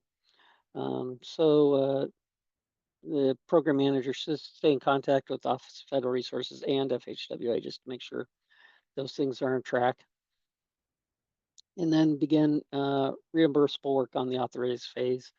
Caltrans would submit invoices to FHWA, submit the reports, progress reports, and other required reports per the recipient agreement.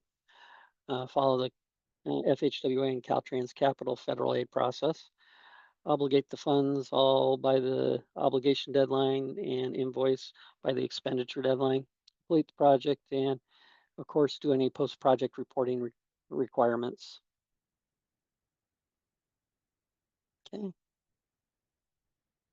Now I'm going to touch on district local assistance offices. So DLAEs and their staff. So they have delegated oversight for pass-through projects. And so on the pass-through projects, they would attend the national kickoff meeting, the project kickoff meetings, and assure that our office and FHWA California division are invited to the meeting. And they can just, if they inform our office, we can contact FHWA California division and extend the invitation to them. They assist the awardee to track and meet project obligation and expenditure deadlines as applicable. And we help with that. Also on our webpage, we have those deadlines there posted for the different award cycles. And then assist headquarters program coordinator with local agency completion of the agreements as needed. So this be the recipient agreement or the designated subrecipient agreement. Generally, we work directly with the awardee, and this is to take pressure off of the local assistance staff in the district offices. But there are times where we do need to tap the offices to get some assistance in getting hold of a local agency or getting some things taken care of. And so we do limit, we do try to limit that as much as possible with these agreements. So the local assistance district staff don't need to worry about it. But we're worried about getting the technical parts of the agreements and such. But we do, as part of tapping the local assistance offices, we do need their help to secure district director's signature on the designated subrecipient agreement. And that's because each district has a different process to secure the district director's signature. And often they need heads up that an agreement's coming through, and sometimes they'll need like a white paper or some sort of summary of what they're signing. And so we rely on the DLAEs and their staff.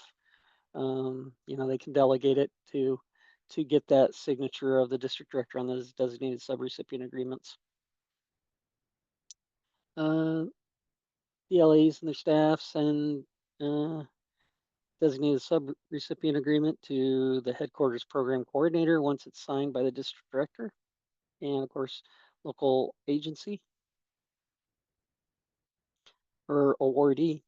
And then they process the request for authorization and transmit it to Office of Project Management Oversight here in headquarters via our federal aid data system.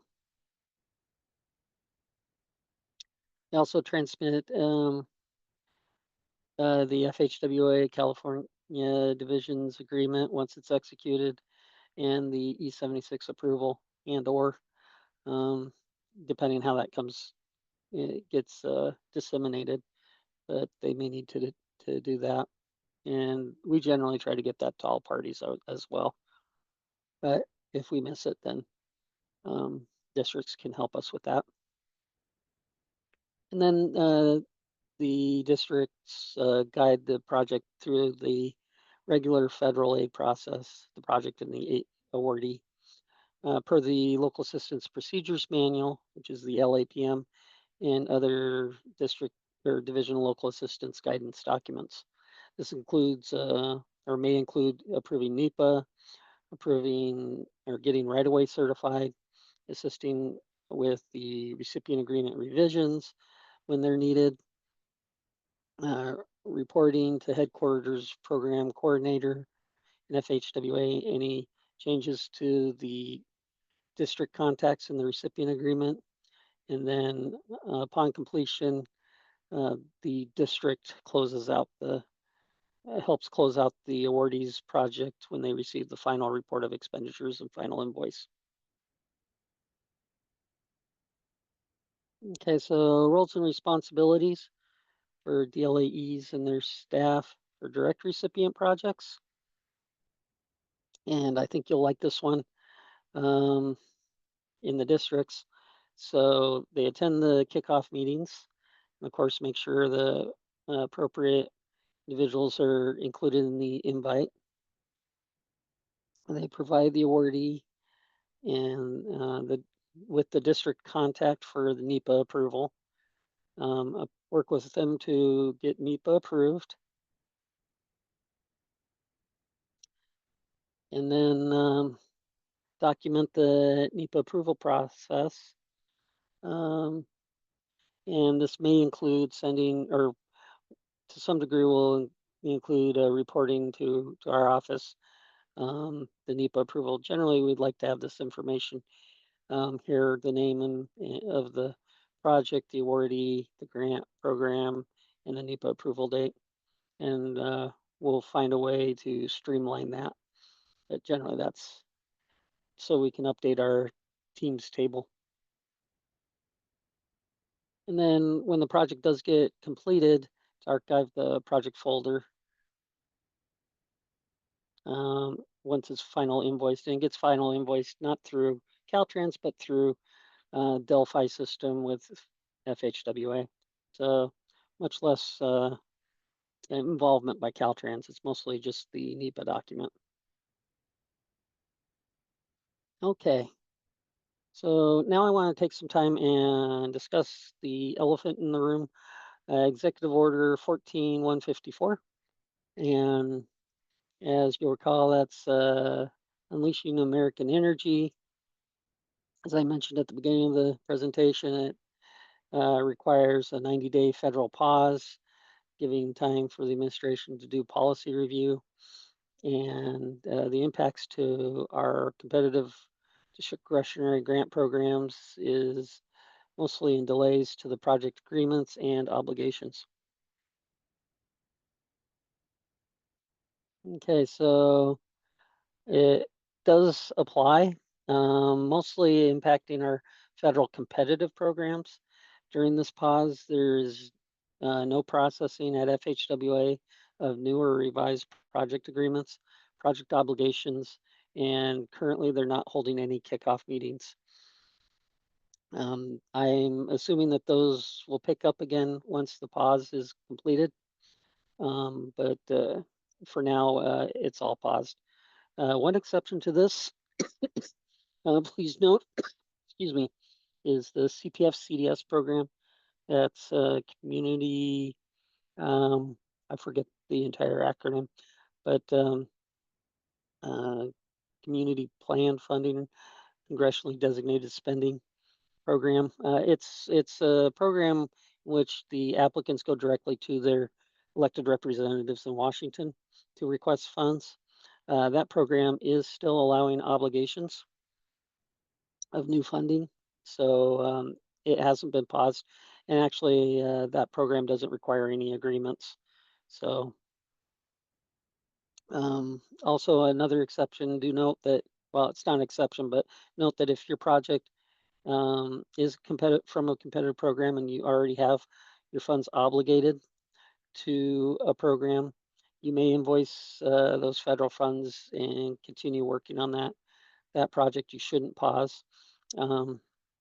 It's only if you need additional funding on that program or obligate a new phase of work or revise your grant agreement that those actions are paused.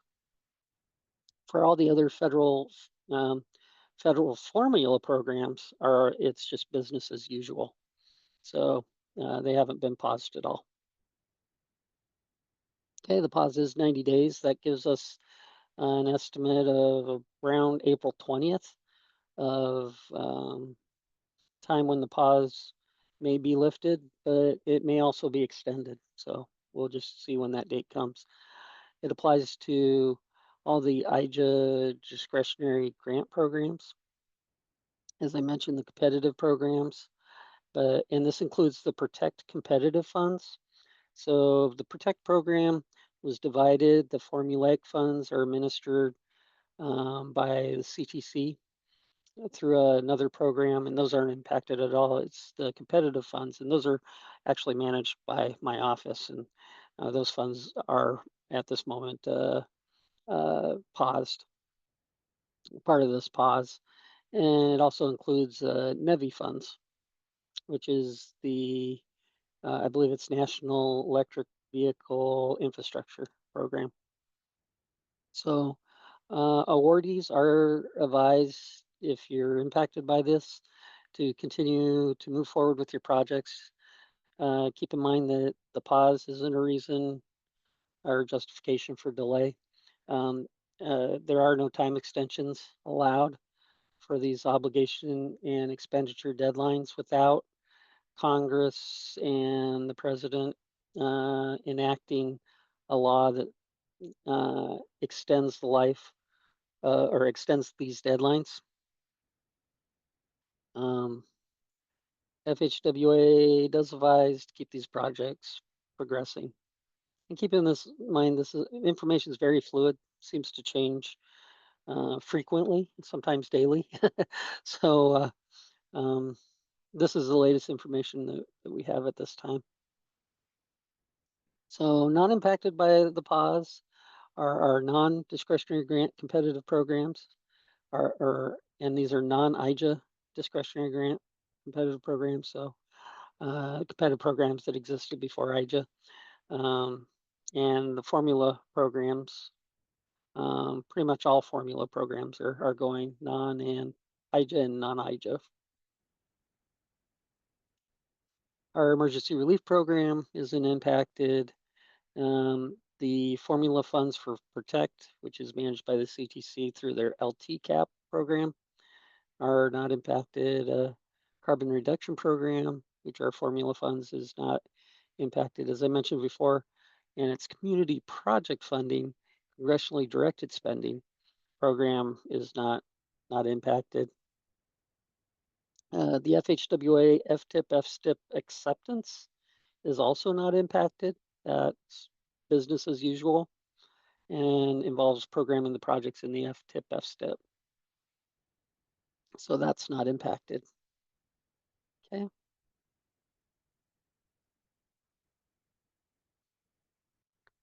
So let's go ahead and touch on some random notes. Just things that didn't quite fit in particularly anywhere, but I do want to touch upon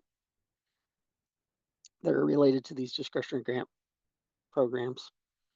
So latest news we have for recipient agreement is that there looks like there will be a new recipient agreement template that combines direct and pass-through templates into a single template.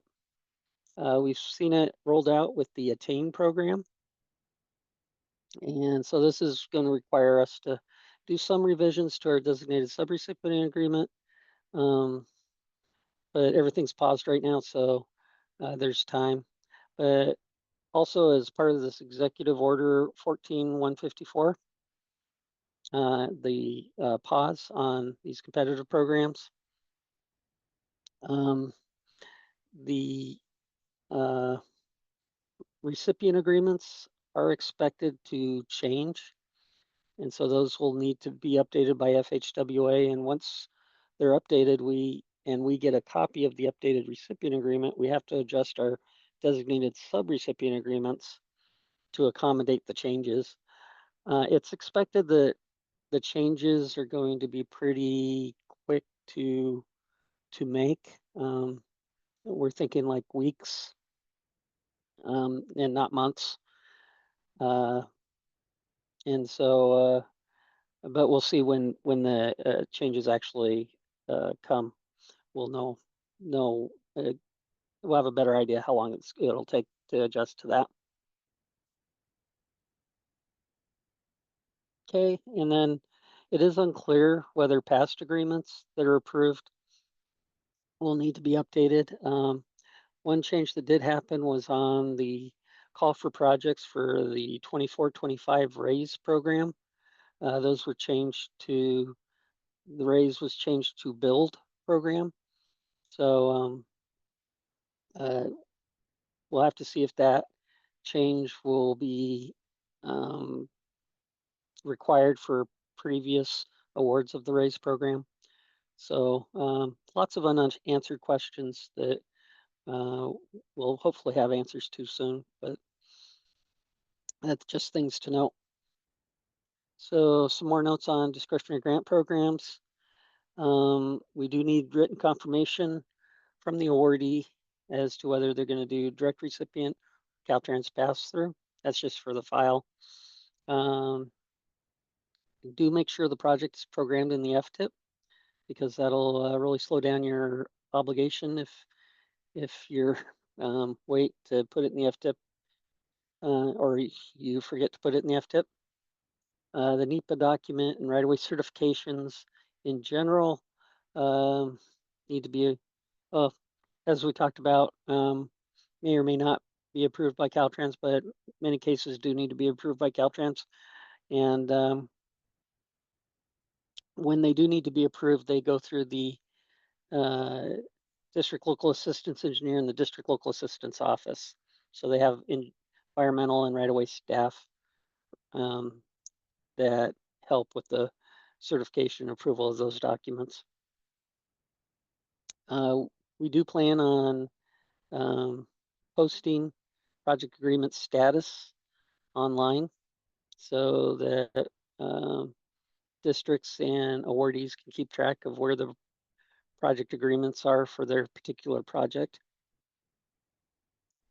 And we'll focus, the first focus will be for pass-through projects, because that involves, and we have the most information on, involves Caltrans, and we have the most information on those projects. We may add direct recipient projects and projects awarded Caltrans later, possibly, but the initial focus will be on the pass-through projects. Do be very careful to remember that your projects do require competitive bid, and any exceptions must be documented and approved. So just something to keep in mind. Excuse me. So as far as this executive order 14154, I did want to just give you an idea of the programs that are going to be impacted or are being impacted by this pause. And so those are these programs that are circled. Protect has dotted lines because it's only the competitive funds that are impacted on that, but it's a majority of our programs that we minister out of our office. And so as you can see, it's a lot of programs. So there'll be a backlog but we'll work with you to try to, and there's some things we can do to move the projects along and get them ready. Even if there hasn't been a kickoff meeting, we may have an old template that we can use to just get the information together so it's ready to be put into the new template when it's ready, things like that. So, reach out to us, and if there's a kickoff meeting, we can set up a kickoff meeting for the awarded project and talk about proactive things you can do to be ready when the pause is lifted, assuming the programs aren't the programs continues. Okay. On a final note, I'd like to go over resources and contacts. So let's start with resources.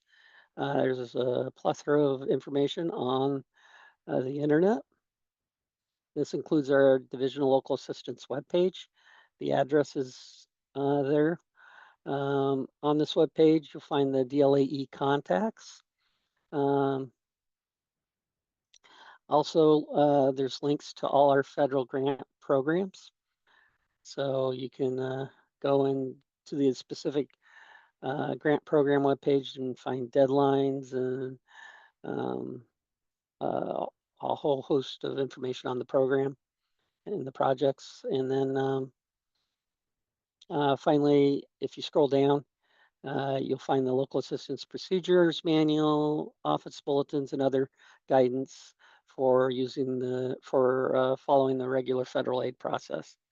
And this isn't all; it has other things as well on this web page. But I'll let you explore that on your own. But these are the primary things I wanted to point out. FHWA does have a grants webpage. This is where they post their notice of funding opportunities. Includes application submittal information for calls for projects. You can go in and look at previous cycles. It'd be in their archives. It's a very simple search menu that allows you to do that. And if you look up, even if there's not a current call for projects, if you're planning on submitting for a future call for projects and want to have a general idea what the requirements are, you could go to a previous call for projects and see what they were for the last cycle, and they probably won't change as much.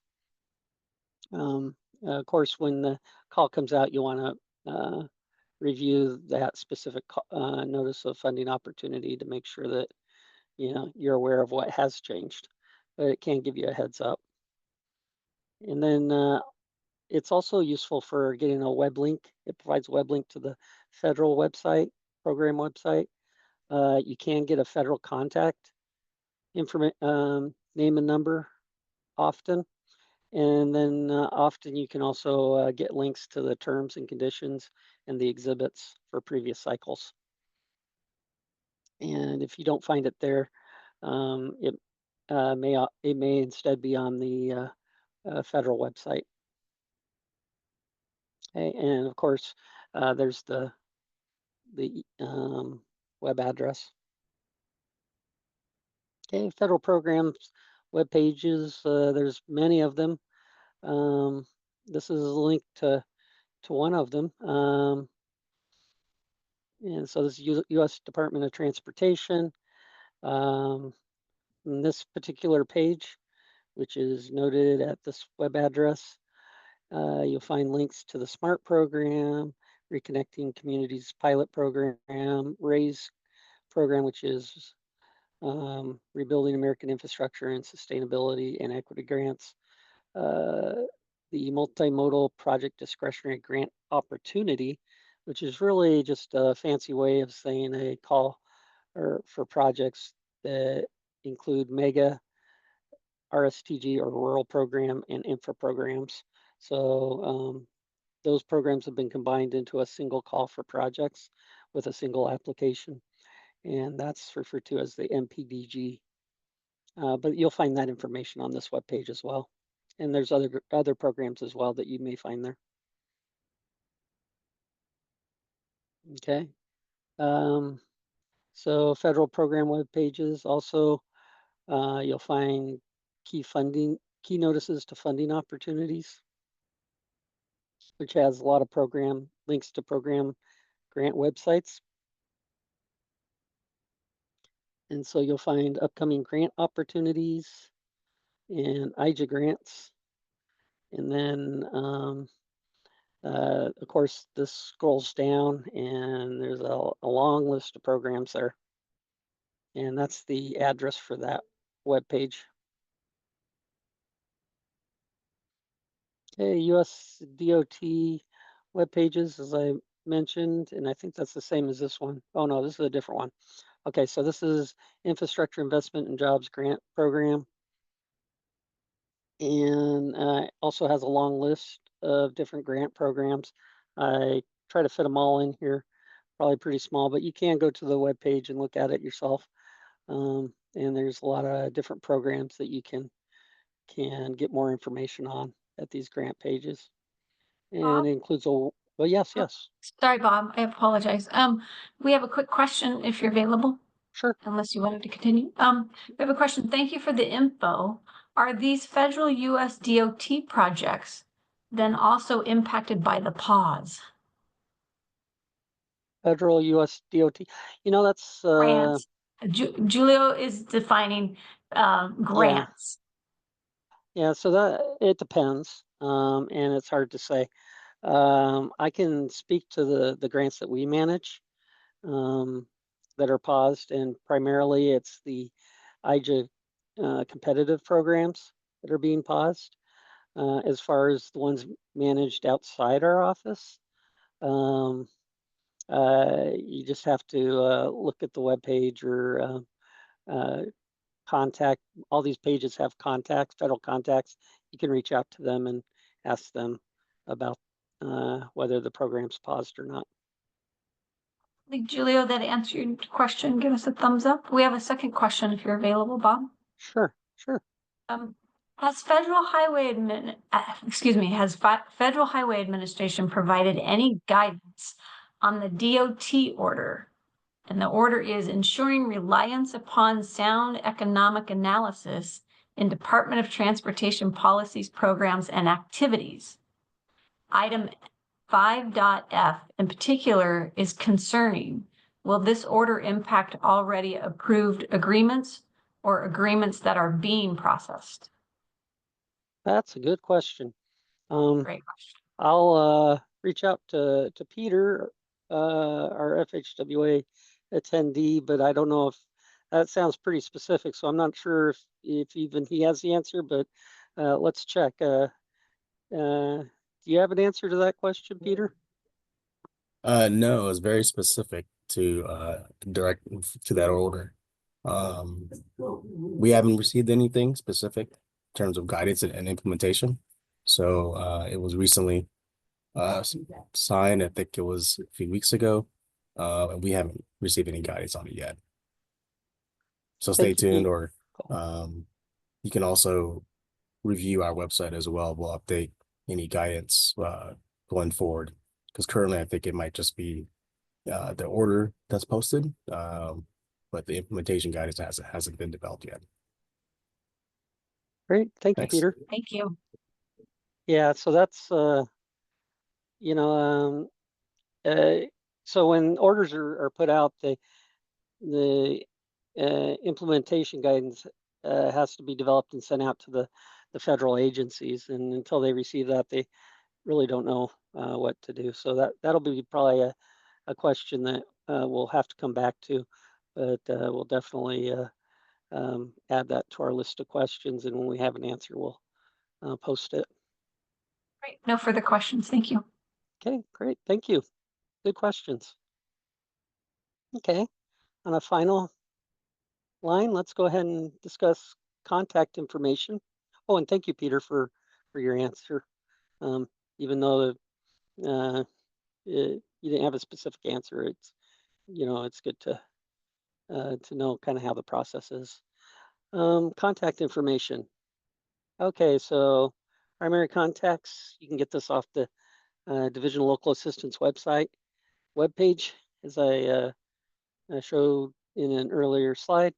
But I provided it here as well as the link of the district local assistance engineers in each district. Excuse me. And you'll see that you have their phone numbers and emails if you need to reach out to them. If you have questions, they're the primary point of contact for awardees until we find out otherwise, and then it may shift to directly with FHWA if it's a direct recipient project, or but this generally is the primary point of contact. But you may ask, what district am I in? CT district's Caltrans district, and so those are also available on the web. But I provided a map here that gives you a general idea where the districts fall number wise, and then there's it's really small, but the counties and the districts that are associated with them. So hopefully that'll come out better in the printout. But as I mentioned, this is also online, so you'll be able to search online and get this information if you're unable to see it here. Oh, actually, I have a web page as well. So you just click that link and you'll go directly to this page with the map and the table. So that's even better. Okay, so my Office of Federal Infrastructure Programs, it's a branch of the Office of Federal Programs. We do have program coordinators that are contacts, and they're the ones that primarily work on getting these grant agreements approved, and they are able to answer questions. Generally from the districts, we try to do a chain of command so that we're not getting inundated by hundreds of calls. If it goes to the districts, and the districts, if they have a question, contact us, then we answer it. And if we get a lot of questions, we'll post it on our questions and answers, or if it's a good question that we think others may have. So this list of the different grant programs, and you'll notice that each of the staff in our office have multiple programs. So as I mentioned, these all came pretty quickly, and so we had to stack up. So be patient with our program coordinators as they may have to dig to get you some answers. And I just wanted to note that they also, the same staff manages the emergency relief program for Caltrans.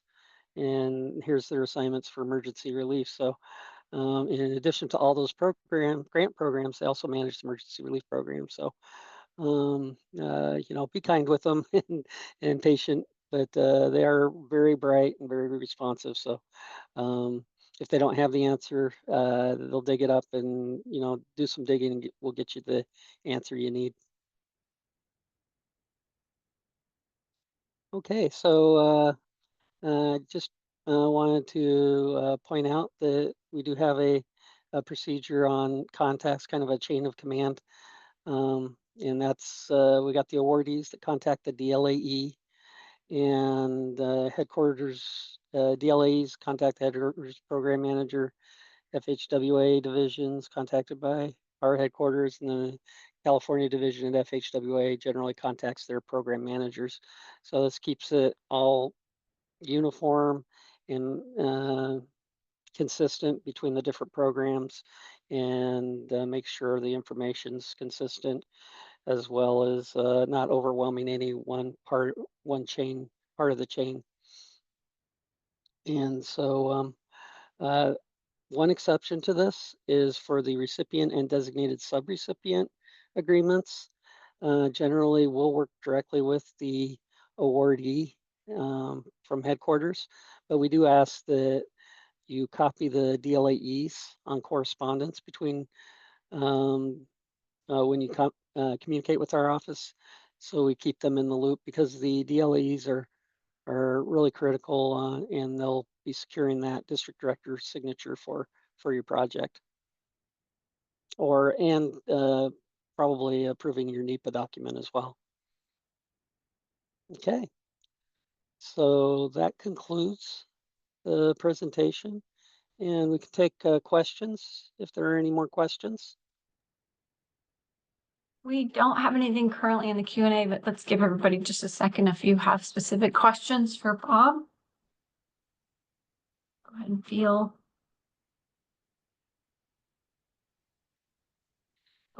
them in the Q&A field if you have any questions, anyone. One thing I can do while we're waiting is I can there's a few programs I can touch on at this time. It'll provide a little more information for awardees. So we have the SMART program. So now I'm talking about specific programs. So SMART program is managed by the Office of Secretary of Transportation, and it's completely managed at that level. It doesn't get delegated down to California Division or Caltrans. And so the Office of Secretary of Transportation is responsible. They're all direct recipient projects. NEPA approval and right-of-way certification are done by that office. I believe they use Delphi for obligation invoicing, and entirely bypasses California Division, FHWA, and Caltrans. It's as a result, we don't have a lot of information on or answers to questions, but I did dig up frequently asked questions, and the link to that is here, as well as the SMART program, the federal grant program manager. And so I provided her information here. The Safe Schools and Roads for All program, SS4A, is also managed out of the Office of Secretary of Transportation. Excuse me. However, this program does work through California Division, FHWA, and but all the projects are direct recipient projects. And so Caltrans is the lead for the NEPA approval. FHWA California Division is the lead for the right-of-way certification. And these awards, the awardee uses Delphi for obligating and invoicing the project. The projects are administered under 2 CFR 200 funds. It's a different type of funding than Title 23 transportation funds that we generally use. And so it has a different set of requirements. And so if there are Title 23 funds on the project from another funding source, often the federal program manager will look and see if they can swap those funds out with 2 CFR 200 funds so they can administer the project. If they can't, then Caltrans does have to be brought in as a pass-through, and that could result in delays and extra requirements. But generally, so far, all the projects have been able to swap those funds out. Frequently asked questions, we got a link, and then we've got the federal program manager information there if you want to reach out and get more information from him. For tribes, I did want to mention that tribes awarded projects do go through the Office of Tribal Transportation. So these include these 4 grant programs here: Tribal Transportation Program Safety Fund, National Significant Federal Lands and Tribal Projects Program, Tribal High Priority Projects Program, and then there any other grants in which a tribe was awarded the funding often will or generally go through the Office of Tribal Transportation. This is often because of the issue of sovereignty that comes up. The tribes often have a difficult time entering into a master agreement directly with Caltrans because they have to give up part of the sovereignty immunity. And so generally they can just work directly through Office of Tribal Transportation or request the funds be transferred to another federal agency for administration. And Office of Tribal Transportation relies on Central Federal Lands to do the NEPA document. So there are multiple contacts. So I just put the link here on the slide so that you could go and look up the contacts. And then you can also subscribe to their mailing list, the OTT mailing list, and they'll give you not only program changes, but also funding opportunities and that sort of thing, if you're interested in that. And then from the Caltrans side of the house, for our NEVI, CFI, EVC, RAA programs, these are alternative fuel electric vehicle infrastructure type programs. Jimmy O'Day is our program manager, and he doesn't work in local assistance. He actually works out of the Caltrans Director's Office of Sustainability. And the NEVI program specifically is administered to the California Energy Commission, and they put out contracts for the projects. So if you have questions on those, you can contact Jimmy at the contact information there. We have one then, question. Oh, yes. Sorry. Apologies. Did you want to finish with the contacts? Sorry. Oh, sure. Yeah, this is the last one. So, and for all those that are wondering about Caltrans awarded projects, so these are project or grants that were awarded directly to Caltrans. We ask that they contact FARDAD